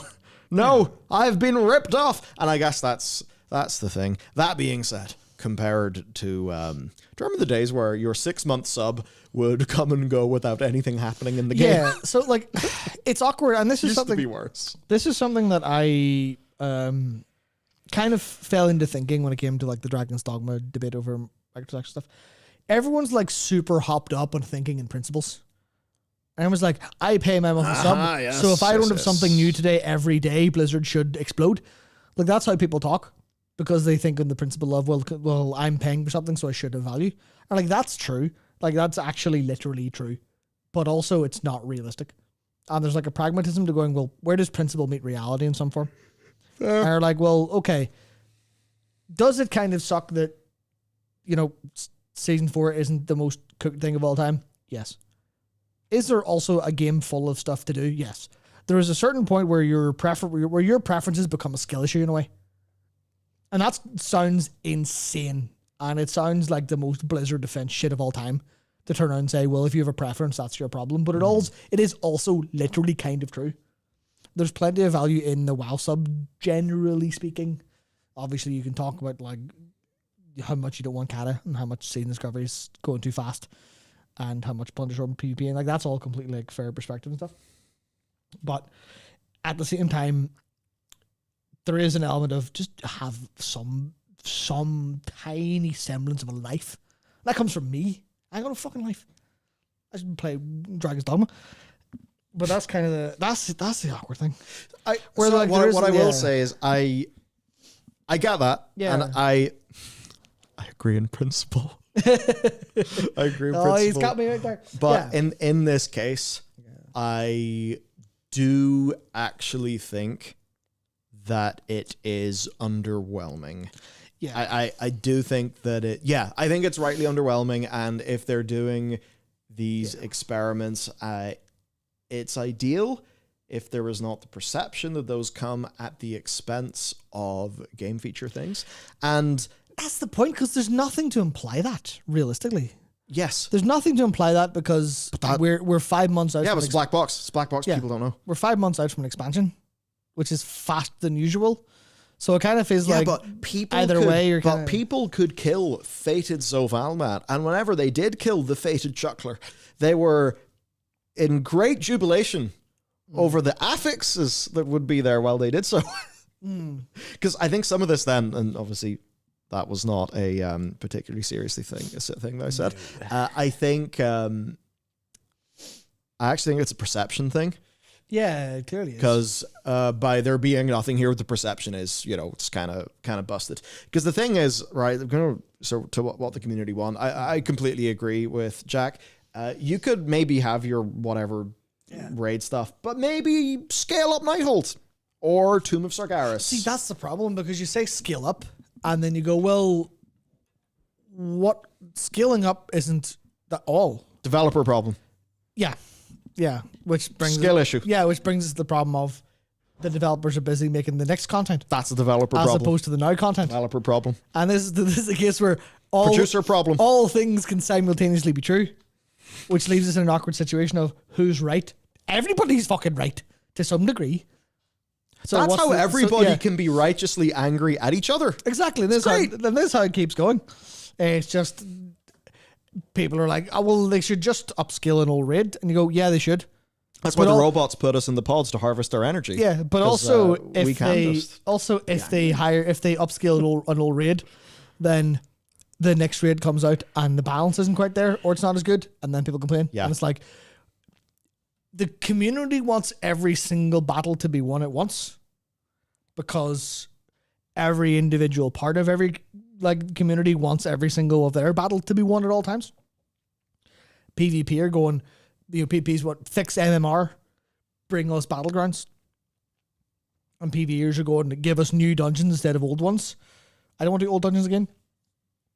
I was like, give us different raids instead of the ones from this expansion. And then Blizzard sat there going, what do I do? How can I do enough for everyone? And that's kind of the problem. It's like they kind of can't. Yeah. They kind of really can't. And that's the part that's where being real about it is like frustrating. And obviously, like, people can go online and say what they want, and that is their God-given right. Well, I don't think God made the internet. I think he's probably avidly against it, to be honest with you. Yeah, just add that in your long list of questions and complaints. Yeah, exactly. Yes, he created the one thing, the Karen. Like, yeah, I mean, that's the ultimate going to the manager.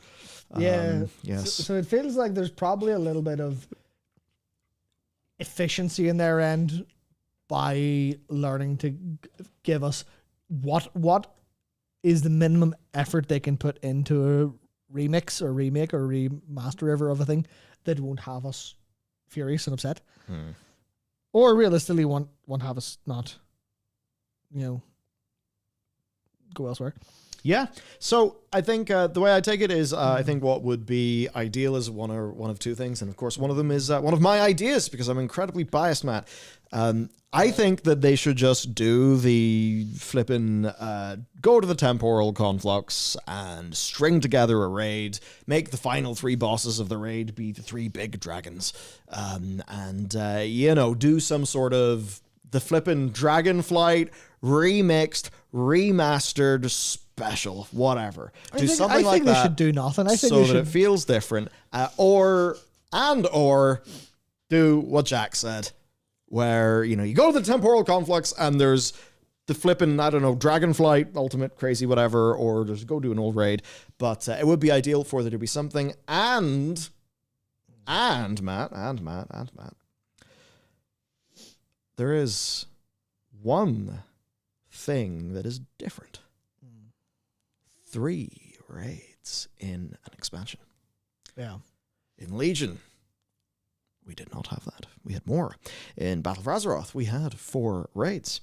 Now, in a way, those were more expensive expansions because you had more subscription, because they were longer expansions. But certainly, you are paying a box price plus sub fee for 3 raids, and in the past it did used to be 4 raids. But you're getting other things that are better. Yeah. So that'll be the other side of things. If you're somebody who is like, you literally raiding in WoW, for you it is not a holistic experience, it's raiding. Then this is rougher.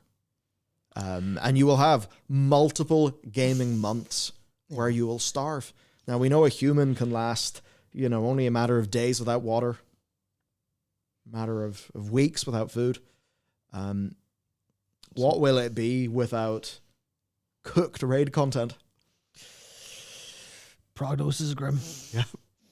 It's kind of weird. It's like, it is just such a, like, I come from the weird perspective where personally, and I know this isn't right, personally, I'd be more than happy if this went, fuck you, no season 4, don't play my game.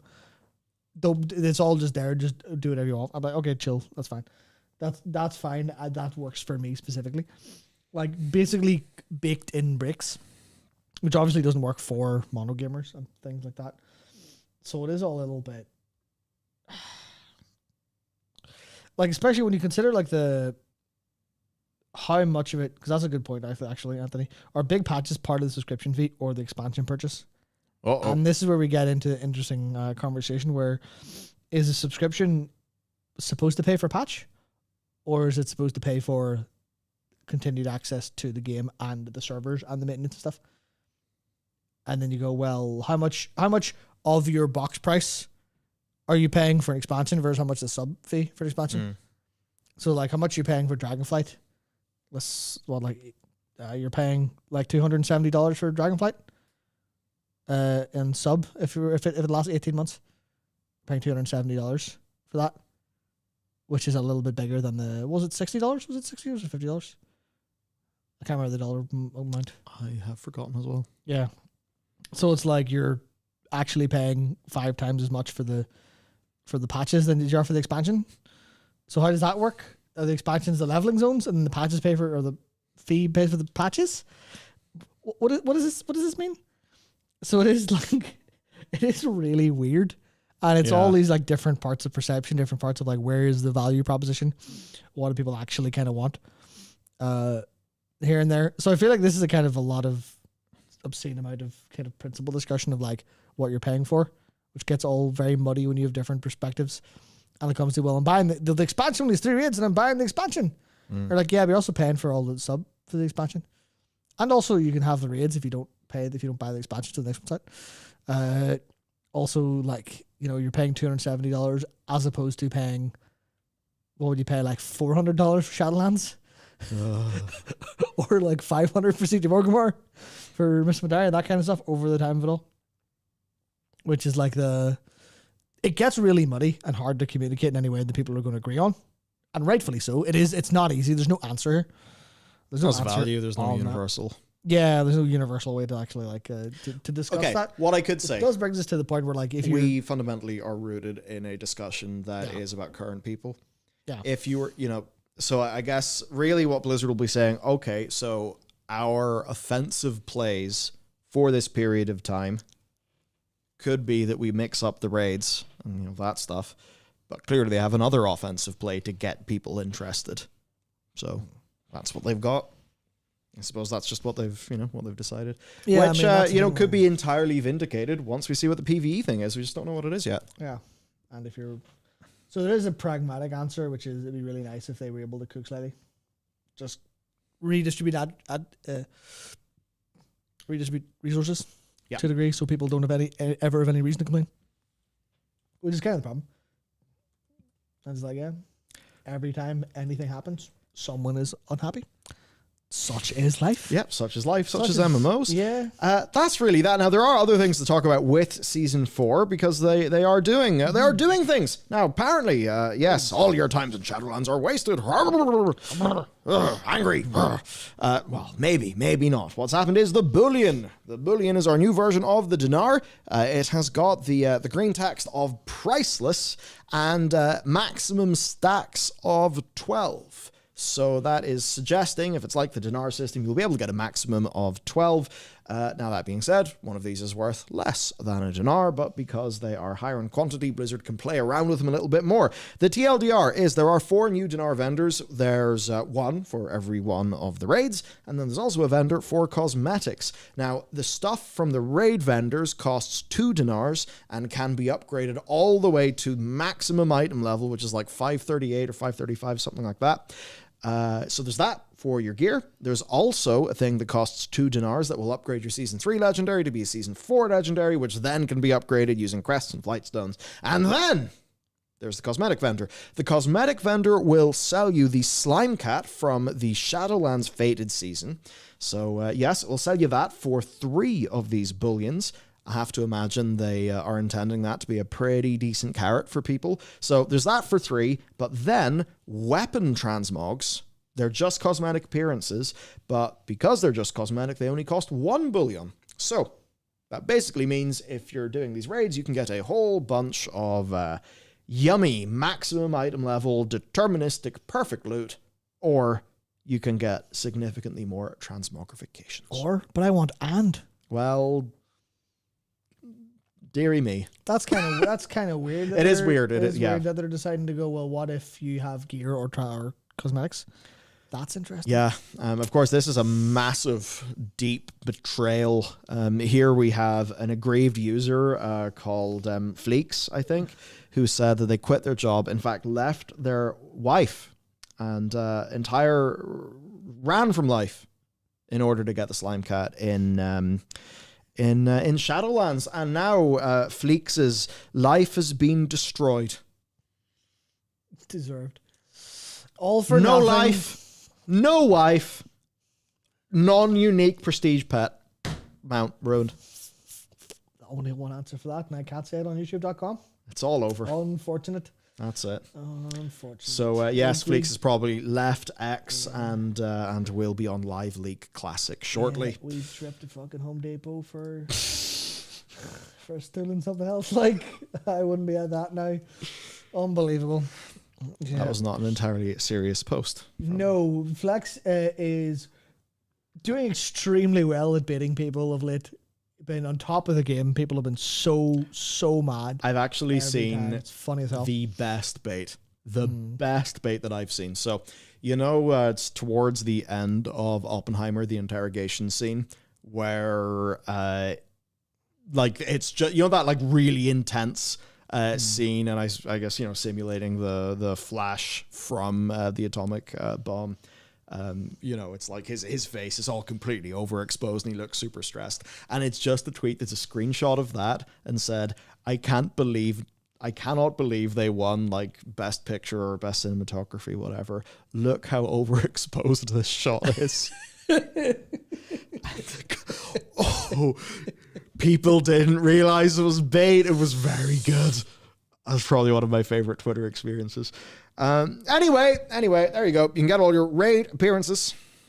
There you go. Yeah, that's like, this is if you have multiple alts. Oh yeah, so what you're telling me is I have to buy the raid ready boost on multiple characters to get my cosmetics. Exactly. And Matt, the great news is the raid ready boost will of course have to be upgraded for season 4. Really funny if it wasn't. That would be funny and also horrible then when he buys it. So it is kind of like you can see the problem with this at a glance, but you can also kind of go, fuck it, whatever. And I feel like that's kind of the energy. You're like, this is fine. Yeah. This is fine. And there'll be plenty of people can get the raid loot. People who don't want the raid loot can play and get cosmetics, and everyone can just be like, whatever, I'll do my thing. I'll play the game and get my stuff. Yes, and I suppose in along with this, Matt. So yes, there is the point with that. You can get maxed out deterministic gear. Now, here, Matt, is what's interesting. The Beacon to the Beyond is on the vendor. It's a very rare piece of... Look at that! He's made a little miniature pog face. Fantastic. Insane. So, you have fun in this game again. Can get an item level 535 Beacon to the Beyond. Oh, I'm bringing that shit into War Within and killing people.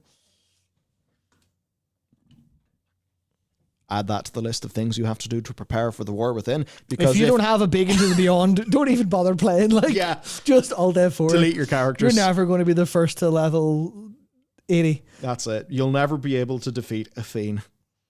I don't know what's he doing now. Is he still running? Is he still running a very suspicious cult? I don't want to know because I expect to see him on the news any fucking day now. Him and Jeffrey Donaldson. Yeah. Yes, if you're from Northern Ireland, we've had a hilarious day. It's very funny. Yeah, it's very funny. Very funny one of the country's later just got noped out of existence for doing horrible things allegedly. But yes, that's kind of cool.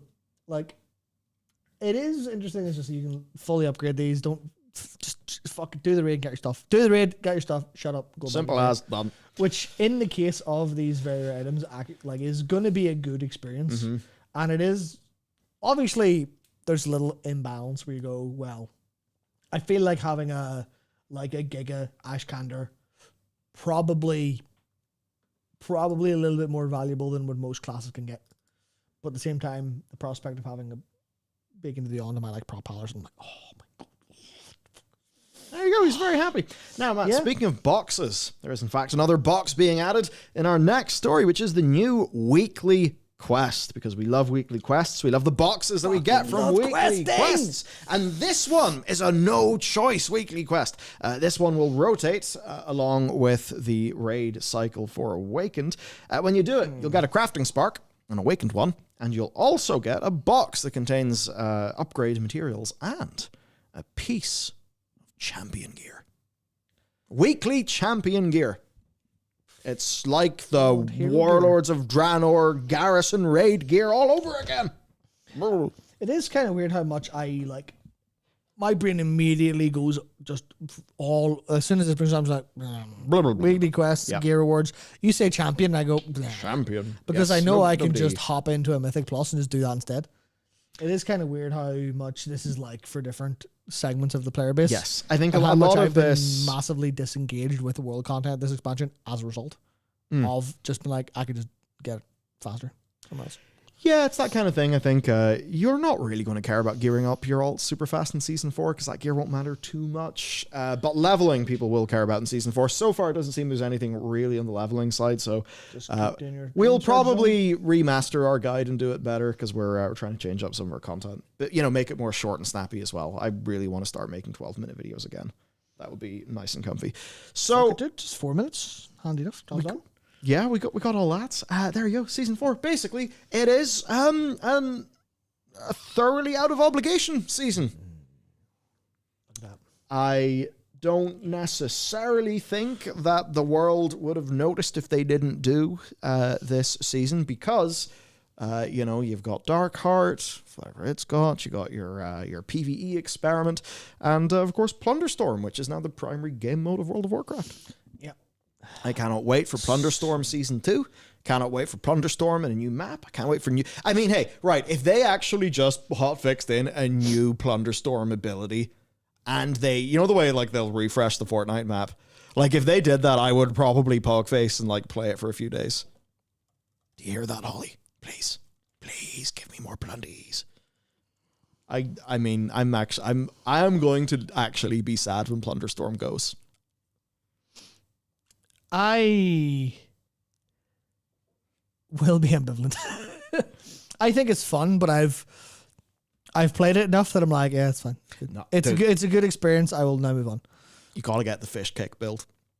The fish kick build? Mm-hmm. No.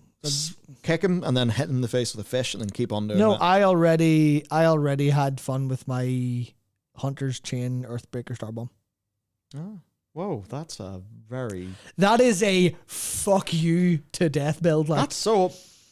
that is oppressive. Matt, what if your enemy just walks away? That's the point. You Hunter's Chain, they walk away. Mid the animation of them getting pulled back, you start up Earthbreaker. They get stunned by Earthbreaker, and then you Starbomb. Oh. The point is, it is a wombo. It is a one man wombo combo. Yes, I forgot about the pull. It doesn't always work when Yeah, people like have repel or they have a blink to get out. But if people don't have like stuff like that ready, especially when Hunter's Chain, when you chain someone, impromptu Plunderstorm gameplay tip segment, I guess. When you Hunter's Chain someone, they immediately shit themselves and expect you to do something. Yes. They press all the buttons. If you just wait for them to press all the buttons, then you move back so they go out of range, then it pulls them to you, and they've used all their abilities. And obviously a good player will not let that happen. But most players just like get Hunter Chain, shit themselves, It's different now. And then you kill them. People are generally better. Yeah. You can tell the player-based game. I suppose the quick Plunderstorm news is that they have buffed the plunder pile drops by 50%. I'm finding I'm getting on average maybe, well, it depends. If I get destroyed and it all goes badly, like 800 plunder in a match. If it all goes pretty well, it could be 1,500 to 2,500 in a match. So that's kind of the plunder levels that I've been getting. They also made it so that you can revive people faster. But that means you can infinitely revive each other inside the storm. I saw a Wowhead tweet. I think it was a Wowhead tweet mention. They've also hotfixed in a kill counter, which I really enjoy. I wish that you got something for kills. I would like there to be more rewards and more things so I can keep on playing Plunderstorm. But currently, why do you need rewards to keep playing it? I think something for kills to encourage the sweatiness because I'm like a super competitive type of player and I just want to get more kills. So give me like a feat of strength achievement for getting 10 kills or 20 kills in a match. 20 might be a bit much. Is getting kills not just fun? Well, it is, yeah. Yeah. So we've got all that. They've been buffing things, nerfing things. There are now more raptors and spiders in the west of the map, which is helpful but hasn't really fixed the map balance problem. Yeah. And all of that is going into, Matt, the Plunderstorm Creator Royale, where we will see Mr. GM and Scripe take on Max and... Who's with Max? I forgot. Can I give him an extra 50p and get a Creator Royale with cheese? Oh, Burger King. He's done a Burger King. That was a good joke. Shut the fuck up. It was, yeah. Yeah, all right. Oh my God. Well, hang on a second. This is an in-depth tournament. 60 streamers split into pairs and compete to be the last trio standing. Matches 1 through 8. Points acquired based on play. I see. Yeah, it's like a tournament. Well, do you think it was one game? One game, everyone's wins. There you go. Job done. Big event lasts 10 minutes. Okay, so matches 1 through 8 is acquiring points. based on your placement and your number of eliminations. That's cool. Match 6+. If one... What? I assume that's 8+. What? That doesn't make any sense. If one of the top teams place number 1, they win. So if you have the most points and then you win, and if there are no winners by match 8, it's a free-for-all where anyone wins and your points don't matter. This is fucking crackhead. This is crackhead. What the fuck have they done? What are these? How much meth are they on? This is insane. Interesting.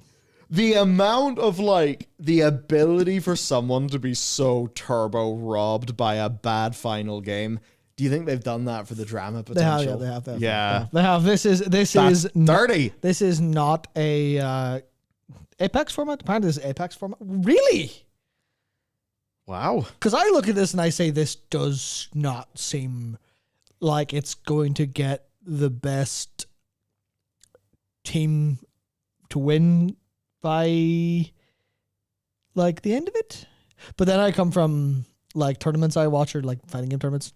Yeah. Where it is all like, we need double elimination, fucking first to 5. We need the best player to win over wherever. That's interesting. That's really strange. But it will mean like the stakes in match 6+ will be high as hell. Yeah. People will be screaming and sweating, pissing in their seats, kind of stuff. Like, it is kind of weird that the placement and the take home hasn't been made public. That's kind of weird to me. Oh, Like, why not corruption? No, I just think it's weird they haven't said first team wins 10k, second takes 5, and split down, because it is a little strange to me that they haven't done that. Well, there we go. You know what? I saw, and this is something I may be completely misremember, but I vaguely saw someone say there's like, no, that doesn't make sense.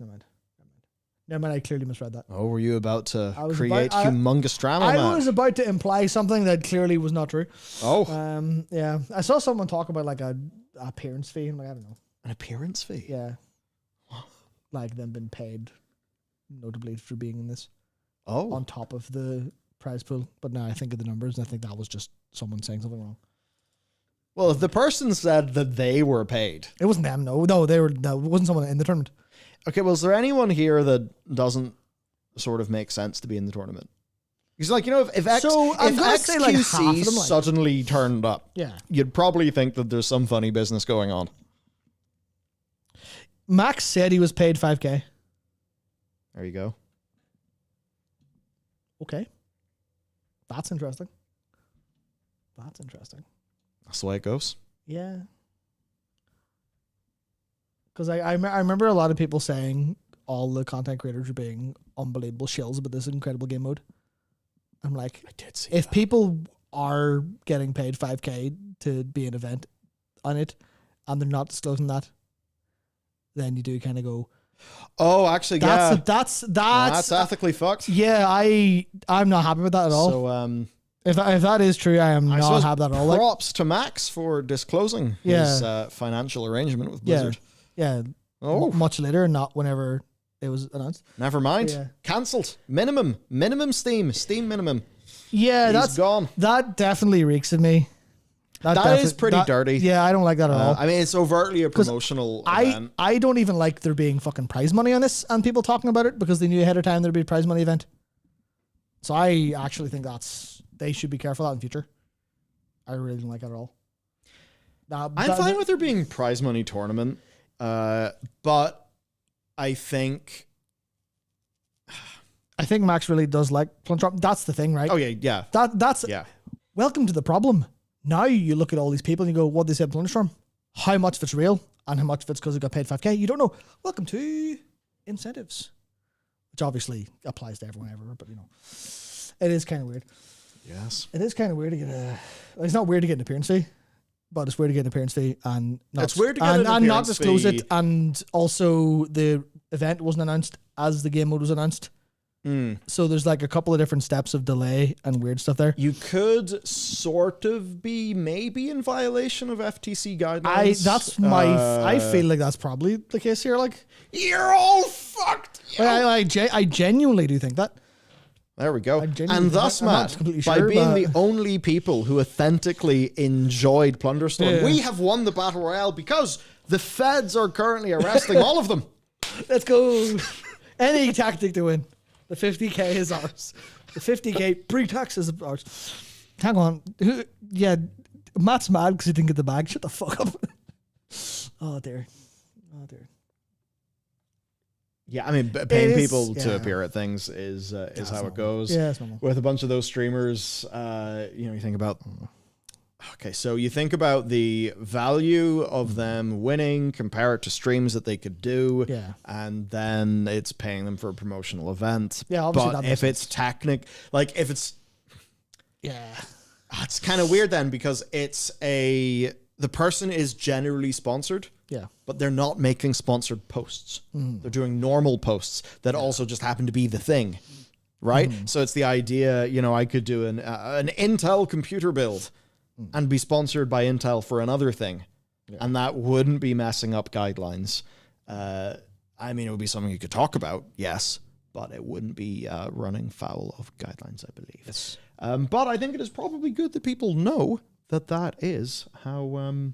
Yeah. how that is. Obviously, that's a thing where like it's literally a case of be transparent to the stuff for the so the people sake of the viewers. so people understand the incentives going on and they're not being hidden by stuff. Yeah, I'm trying to think.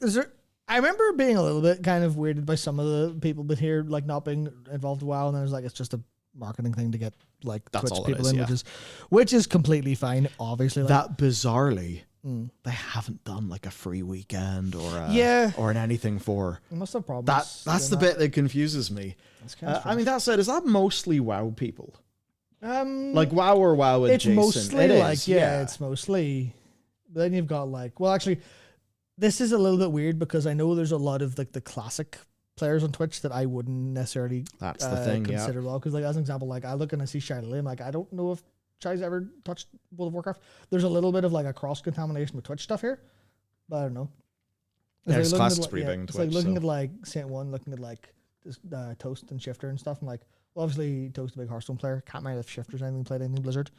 Oh But I know no! he was a League player. Of course, he's had to jump ship over to this. Yeah. They've banned all the other Hearthstone Well, players. I don't think Toast has touched Hearthstone in a long time. Ah, So it is a little bit. oof. Shelley does. Oh, does Shelley actually play a lot of Warcraft? I didn't know that. Interesting. I didn't know that. So there you go. They're doing a Yes. tournament. I'll watch it. Yeah. I think it could be fun. I won't. Maybe I'll watch it. Maybe I don't know. I'll follow it on Twitter, and if anybody says anything interesting on Twitter, I'll hop in. Yeah. Although thinking though, they do have the pretty neat spectator features, which hopefully they're able to move into other parts of the game. Yeah. I know I won't watch this for the sole reason that it's tomorrow. And it's also not And- Dragon's Dogma 2. It's not Dragon's Dogma 2, and that's basically it. Like, So yeah, I will just forget. I'm not watching it due to bitterness from lack of bag. That's it. That $5,000 would change my fucking life. Yeah, that's the problem. yeah. No, There's nothing else to say. goodness. I'll continue playing Plunderstorm. I think I want to get to 1 million, but I'm not really sure. I would like to play it, but If I just sit sort of- down and Dragon's Dogma shows up, I'm like, I okay. mean, how many? So if it's open for 6 weeks, Yeah.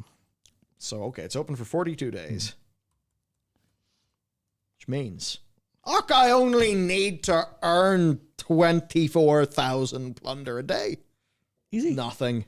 Easy. Yeah, easy. Very good. Yeah, I should have. What have I signed myself up for? Yeah. You should bet something on stream that you're gonna do it. Oh no. Invoke a bit of drama. Ew. That's it. And by that I really mean incentivize yourself. That's okay. Yeah, if that's it. If I fail to get 1 million, I will unleash all of my true opinions. No, I don't. I'm gonna veto that. I'm gonna veto that because I quite like my job, believe it or not. I'd really rather not. Have to get 24-hour security to this building. Yes. So I'm trying to think like what is the most salacious fake opinion that I could like come up with for that. Do you You know what? need Actually, fake mate? in the modern day, with how everything is, that's actually pretty easy. So Oh yeah, honestly. So there we go. The other thing, there is lots actually happening in Season of Discovery, and I mean, I think we can just do the very quick version, which is Sunken Temple, 20-man raid, 8 bosses, a few new bosses, all looking pretty cool. Legion pre-patch event, but in this game. Yes, Nightmare Incursions. So I think in and around those, Just look at the stuff. loads of runes. PvE event. We don't get PvE in fucking Dragonflight, do we? Ruined! Do we? Ruined. Ruined. Look at this. So yeah, but of course, because it's Season of Discovery, we don't know. Why am I paying for this? Why is my sub paying for this? Oh, that's next drama. I need separate subs now. I want to pay $10 for Dragonflight or $15 for both. That's a pretty nefarious thing to say. No, you should be. That's not unhinged enough. It doesn't make them suffer enough. Okay. I've got it. And why is my sub paying for retail? It's a real game. $5 per expansion. That's it. You can either pay $5 for Dragonflight, $5 for Cataclysm, $5 for SOD, and you can mix and match. That's the only consumer-friendly way they could sell their product. Oh my god. Yeah. Well, I'm gonna go straight to the FTC with that one. But like, this is unclear business practices. Or something. good luck. Good luck. So I think the TLDR is Season of Discovery continues to go really hard. It really does. We have a video coming up on narrative stuff from it that's really cool, and I'm looking forward to those things being followed up in this. So that's all pretty sweet. They just cooked pretty good. A lot of things that are Season 2 complaints or point or criticisms or whatever, they're trying to actually tackle in this. So that's basically what it's going to be like for level 50.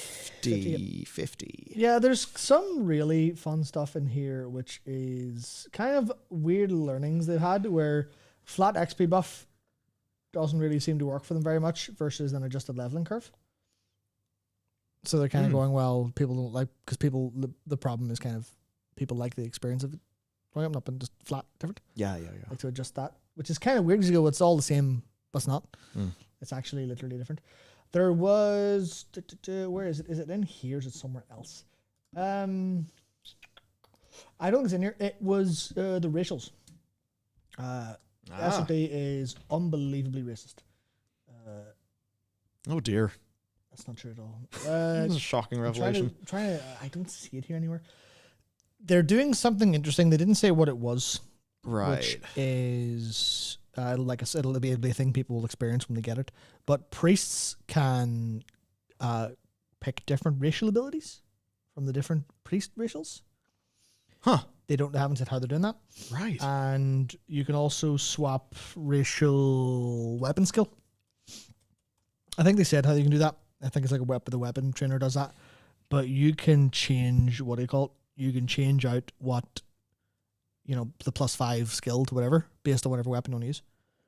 Okay. So, that's like, they've never really done that in, like, that's basically, like, racial imbalance is a pretty big problem in retail to this day, or in Dragonflight to this day. Always has been throughout the years. And in SOD, they're like, we'll just fix that problem, won't we? And you can just imagine, like, the Dragonflight has been like, you can just fix problems? No. You can just take that problem and fix it? What the hell? And it's like, the SOD team are just a bunch of people having fun in a little dinghy. Yeah. Whereas, modern is the Titanic. That thing doesn't move quickly. Yeah, and that's the weird. Yeah, okay. The priests will be swappable at 60, I think. Or you think Doxy? I can't remember. I know they said at the end of the video. I don't remember specifically what it was, but it seems like that racial problem is being fixed. So I wonder if we'll be able to ever see an end of forced racial decisions in the War Within. Just because obviously I know there's still a substantial amount of people who are just like picking a race for a reason. Man, And that ain't how to do it. I mean, I get why they do it. How much of an impact does it have at the higher levels these days? yeah. Yeah. Everyone plays a fucking troll like for berserking. How much is that difference? I don't remember. Surely it's under 1%. 1% is a lot. I know 1% is a lot, but surely it's a under. lot. Okay. A lot. Let's actually. Does Blood Mallet still have those numbers? Does Please, Blood Mallet still have numbers? Blood Mallet. Blood Mallet. What do I go for? Let's look at one example. Races. Yeah. So here's a fun example. All right. And this is from Blood Mallet. This is casting Patrick one target. This is Frost Mage. Dwarf is the highest at 259k. Lightforged Drana is the lowest at 252k. 59 versus 52. 259 versus 252. Okay. So that's like, what's that, like a 2-3% difference? Between literally you've picked the wrong alliance race. Vindicar kind of sucks. And that's because some of the racial power budget on Lightforged Draenei is budgeted into dying. Because they explode on death. Ah, great. Which doesn't make sense for like, you look at the laser bigger. You look at Vulpera and Undead and they're the bottom, like they're the bottom two above Lightforged. And you kind of go, that's interesting. And now that's pretty minor, right? Obviously. Mm-hmm. That's not going to matter to most people. And obviously that's just Sims. Let's look at a different one. I mean, either Blizzard could nerf Farak or you could all just reroll roll. Yeah, I was about to click Demon Hunter. That would be pointless. Yeah, so like Rogue, there's a 233k at human versus 230k as undead. Just a 3. Still over 1%. Just a 3, yeah. So you're still losing. And some of this is racial, like, inbound, like, just not just racial abilities, different bonuses. But it is, like, still a problem. This kind of needs salt. If you check Unholy DK, it's just funny. Good shout. Let's see what that one is. That was Assassination Rogue, I should say.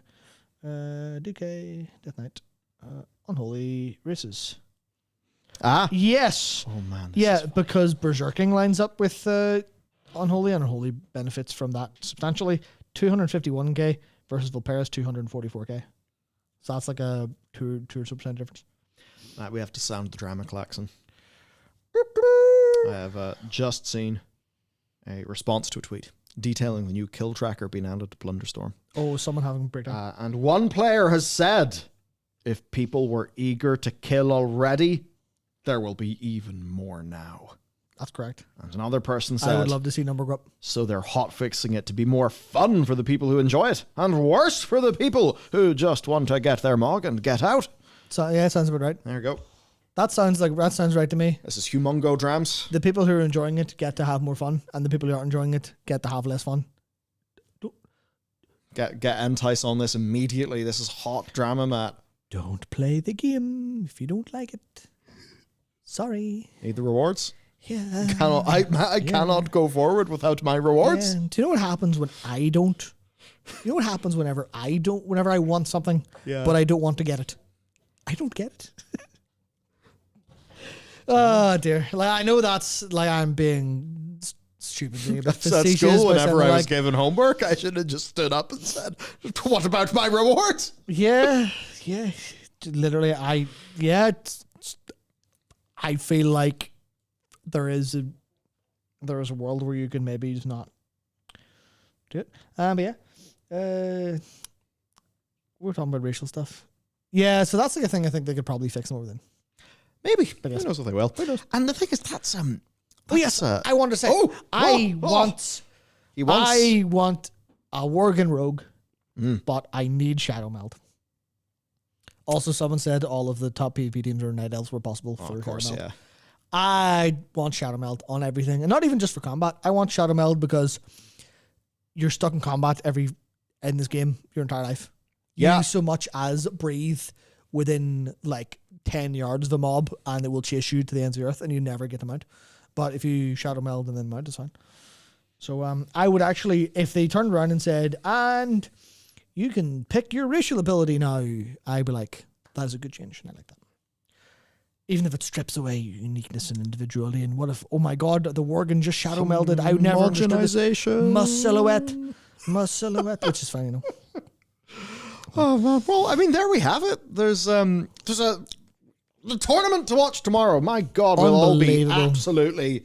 I mean, it's Easter Saturday. Oh yeah, Jesus died. We're full of eggs. We're full of eggs. Looking at plunderstorm. Yeah, it's a bit of a low period. I'm planning on things, which will be fun. I'm gonna keep on playing plunderstorm. I'm gonna check out plunderstorm on a different monitor.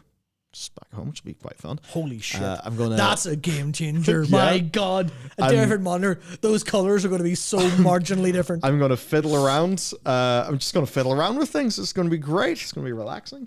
And I mean, man, they've teased this PvE event. I really want to know. It's going to take like probably 2 weeks, 3 weeks before we know.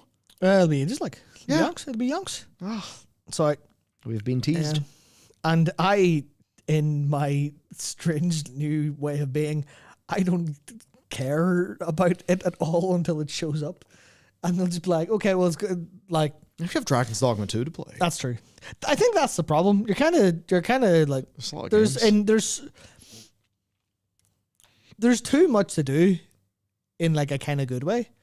And this is where like I have the problem of like, if they turn around and say, right, you see, actually, you know, we're not going to tell you anything about this time running until we release it in May. I'd just be like, cool. Because Dragon's Dogma will take me right until Stellar Blade releases, and then I'll play Stellar Blade, and then I'll be like, oh, that's cool. Look at you playing multiple video games. Yeah. just One thing play I do those. want to do is get all my characters to max level. Because funny enough, I refuse because I'm not leveling my hunter. I did that back in the day with Legion. Had a great time. Did class order halls. Did the class series, which I absolutely loved doing. It was great. It was very fun. Then BFA happened. Then Shadowlands happened. And that means, because of the level scaling, I have a lot of level 45 Horde characters, which is tricky because we play Alliance on a different server. So none of them exist anymore. Now I need to level everything up again because it would be a humongous billable event to move those characters over to our Yes. server and faction. Yeah, and it's not worth it, like, considering you not. can level in no time, and it's kind of fun That's too. that's the funny thing. You can To also do that would be more expensive or basically the same price as level boost, Yeah. which is a funny little thing. Yeah, I want to check something because I do have a bit of advice for you, Oh, based on personal experience. Where do I find the WoW calendar? Because I know does WoW have a WoW calendar somewhere? WoW calendar, world events. oh It does, yeah. yes. Oh, sorry, you're not allowed to do that. The next No, time no walk, leveling. the next time walking event is the 23rd. It's fine. I don't mind questing at all. What is wrong with you? I actually think that Dragon Isles questing's good, and it's pretty fast, and I like doing old zones, so it's good. I disagree from the perspective of I've done it. You I've have done it so so much. You have done that so Yeah. many times. Yeah, so I'm not saying anything bad about it. I'm just saying personally, if you said, No, like would you level from 64 to 70 in the Emerald in the current Dream Surge zone by doing quests, I would say, like, do you have like a cave I could go mine coal in I'm instead, totally please? fine to do. No, I'm totally fine to do that. Yeah, yeah. I think the flow of the Dragonflight stuff's is good. I'm happy with it. And oh, I know it's level 60. You get dragon riding, so you can't dragon ride for any of your other leveling. Yeah. Yeah. Try doing the more intro 10 times. 10 fucking rookie numbers. Get that shit up. He says you've done the more intro. Probably. 11. So, I just had like flashbacks to Alpha and Beta. Oh no! Probably close to no. 20. Yeah. Probably close to 20. Do you know what's funny? The WAD one isn't old for me. The WAD one. The WAD one is right. It's old for me now. Fair. The WAD one is by far the best expansion intro they have ever done. What's the best expansion they ever made? Fuck's sake. Yeah, but the thing is, like, the WAD intro is good, and like things happen, and you know, it actually feels like a narratively sort of, I don't know. It's good. It's good. the best scenario thing they've ever done. I'd say this maybe Battlefield. And then the Legion one blew. I think the Battle for Lordaeron one blew shit as well. so bad. But yeah, the BFL balls. Yeah. Yeah, no, they absolutely blew. And it's like they try to make it this like multiplayer, you know, oh, look, there's other people. I just thought that the quests and Khadgar doing the cool things and being himself and you with all the boys who ran through the portal, I thought it was a great little flow. Khadgar just kind of carried. Khadgar carried. Khadgar kind of carried. WoD, could you imagine WoD brackets, but they finished it? I think about that sometimes. It'd be so peak. Sometimes I just sit down and go, what if Shatrath was real? Just fucking walking, just walk around Frostfire Ridge, just thinking like this is the most beautiful zone ever. It's great. Frostfire, I love a good snowy zone. I hate the questing in Frostfire. For the first like half it. Oh, okay. There's so many parts of it are just a wee bit off, but it's so good in like totality. Unbelievable, like. Imagine the timeline with Shatrath and Saber unplayable. Yes. Yeah, Sharath raid could have. That's a world I want to live in. Because it's weird that. When will you guys spill the beans on the real story of WoD? What is the real story? Sorry. Oh wait, sorry, Matt. No, we can't. Sorry. There was a story in WoD. Yes. Yeah. So what happened was, they made WoD and then they stopped making WoD, and everyone went, okay. Oh, you mean like that? yeah. No, the Sharath raid got cancelled. Yeah. And yeah, because they sort of basically production. They really screwed up their production, and it seems like they had such a rush to the finish with that expansion, and then the garrison tech exploded. Yeah, it's weird. For whatever reason, they just decided to cap it off early rather than stick to it. Which is weird, because you would have thought they'd do that with BFA, but no, they actually stuck through BFA, and by the end, it was way better. Mm-hmm. But we're still salty over the rotating corruption vendor. Grr. But actually, you know, BFA did literally ship one of my favorite features the game's ever had in Horrific Vision, so that's like a redeeming factor. Just actually, you see for your time running Phantom mode, just give me Horrific Vision skill. Just give me skill. Let me do this. Yeah, they're great. What BFA ship that I liked? You like Horrific Visions? Yeah. Decently like. Yeah. So you weren't rating. We only really were rating by the end. But it's I mean, well, you did Ildir, but its middle two raids were by far its best. Yeah. And they were not just its, they were objectively like some of the best. Yeah, I didn't do BFD like or Jaina, crazy good fight. Eternal Palace was nice. Yeah. I did Eternal Palace. I didn't do it. I think did I do Lady 2? I think I did Lady 2.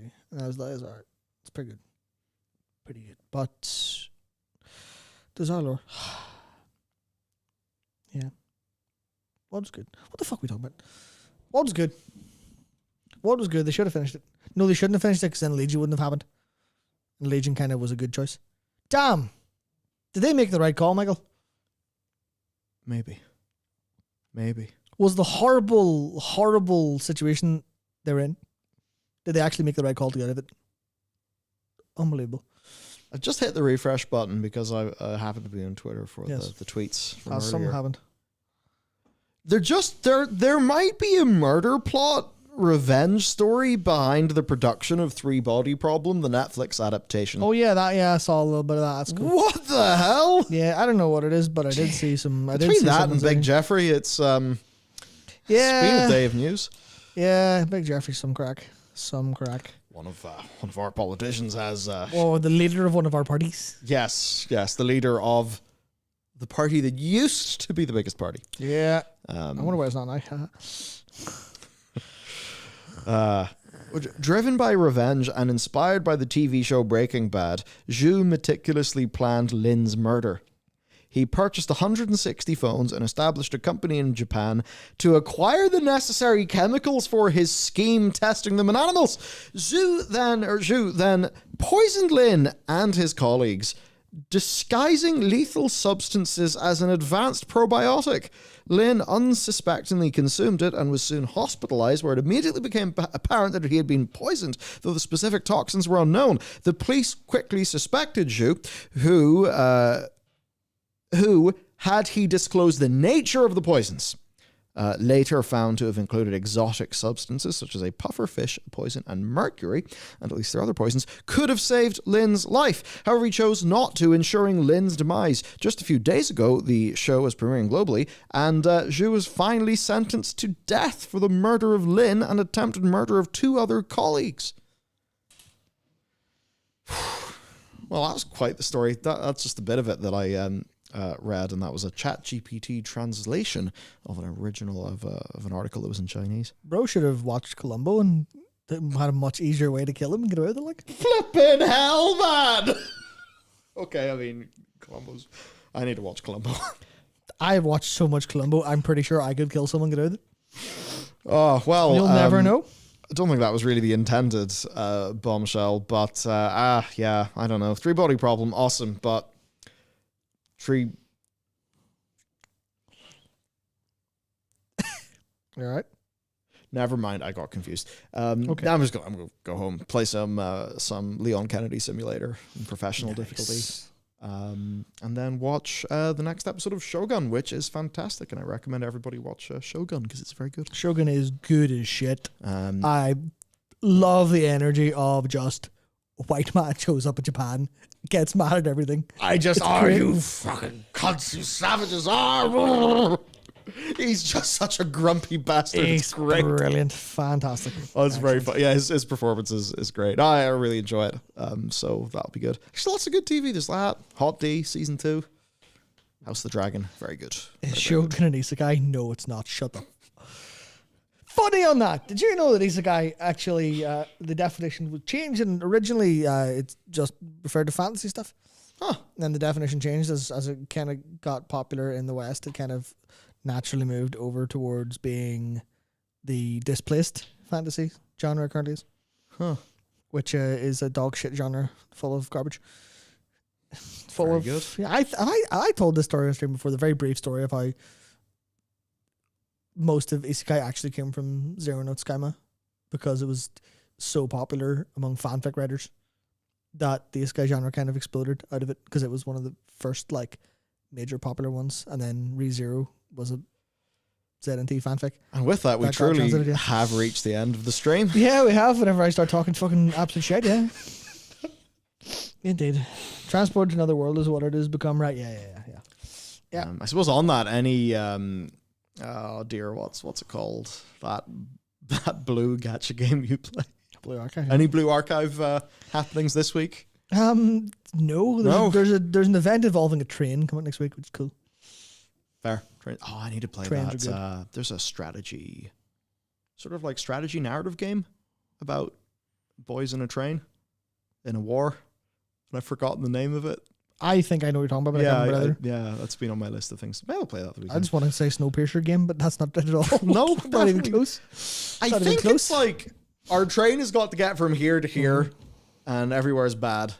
Please live. I think I've forgotten the name. Anyway, train game, very good. Trains are cool. Honkai Star Rail. That's it. Another one, yeah.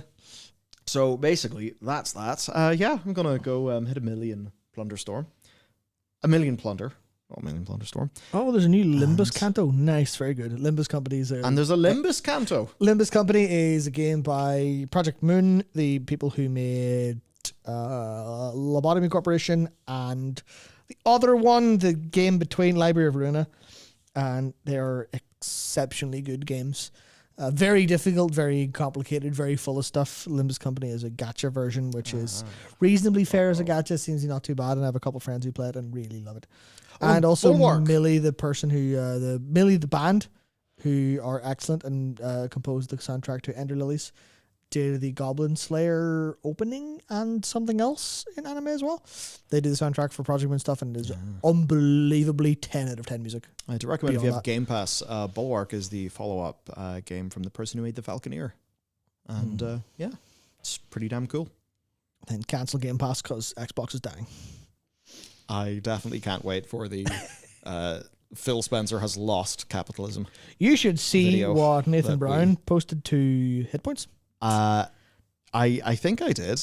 Yeah, shortly it's like 6:45 this evening. Phil Spencer, long cast as Xbox's savior, may be remembered as the man who killed it, is the headline. So Xbox stunks. No, I think it's that thing of super hot. You know, he was perhaps just a little bit doomed because he's been there for like 10 years. You kind of go, mate. Yeah, but the problem is like, mate, if you're in the fucking, if you're in the driver's seat, like, but they crash is your fault, even if the car's fucked. They cocked up everything. Yeah. That would have been the problem. Yeah, under his leadership, which is the point. They did, under his leadership, Yeah. mess up everything. And the big game, the big thing that they acquired the Bethesda, not uniquely or exclusively for, but certainly was a major part of it. Yeah. Starfield happened to be Dog. so... Just dog water, like. It might be the most forgettable game in the universe.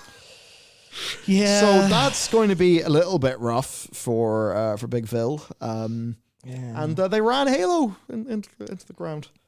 And the other thing they had was Gears of War, which was the most profoundly of its generation franchise ever. Yeah. Also, in another note, because we have to have some sort of balance here. I believe today is Jim Ryan frying. Today was the last day of Jim Ryan. He's now gone. He's now gone from PlayStation. And the fact that he's leaving without having all of his staff pelting eggs at the back of his head is interesting. Yes, there was layoffs. Because he just decided to walk into Sony and say, hello, put billions of dollars into live service games. They all crashed, and then he walked away. You're like, class. Good man. Yeah. Good man. None of them have even came close to matching Bobby's energy. Yeah. It's just like, I'm going to pick up $360 million and buy TikTok. Unbelievable. If Bobby buys TikTok, that would be... that would be the funniest thing of all time. Yeah, there are some rumors that apparently there's Bobby noises in and around TikTok. Terrifying. I almost hope that Bobby does end up running TikTok because it would be funny.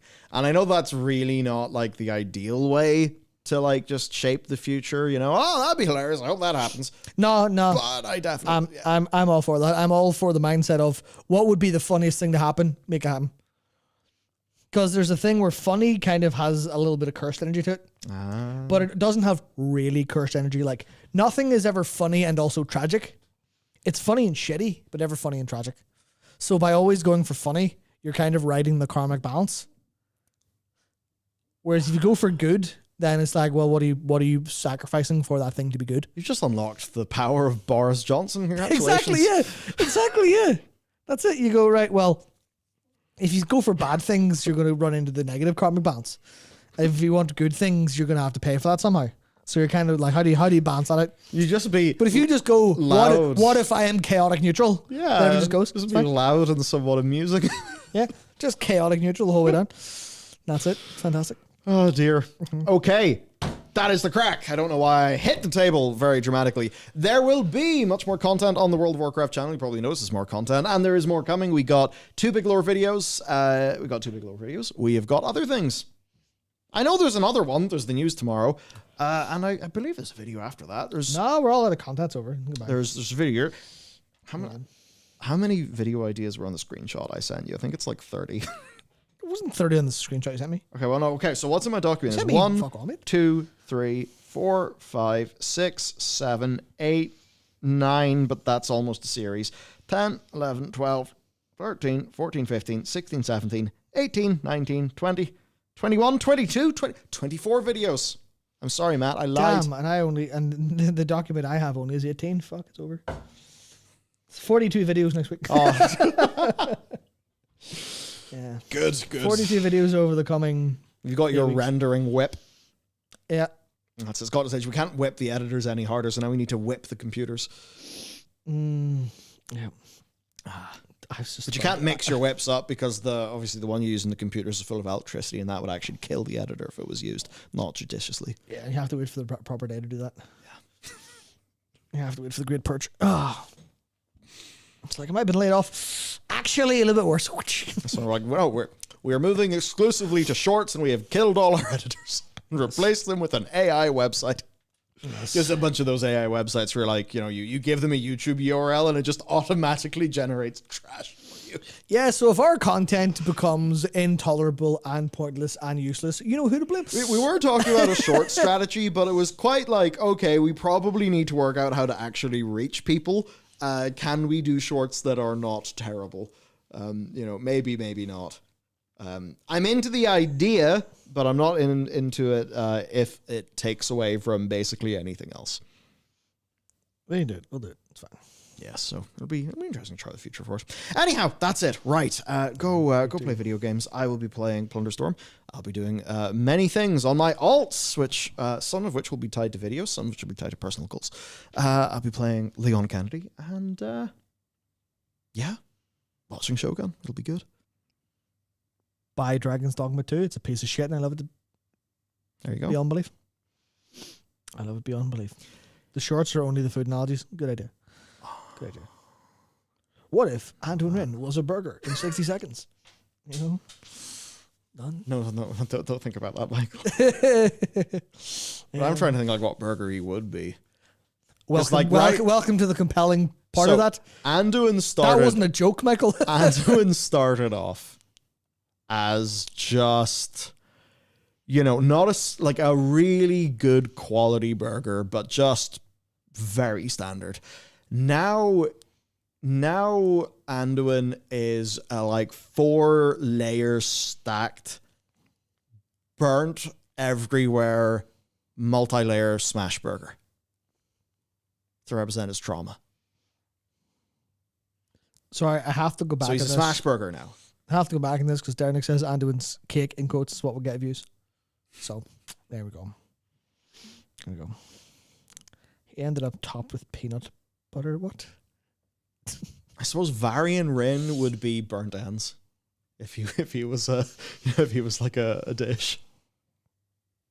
I suppose Taronda would just be a salad. No, Malfurion would be a salad. And I feel like Taronda would be a salad, but with a sort of balsamic vinegar thing going on to represent, the Night Warrior. I know, balsamic vinegar and little circles of feta cheese or something.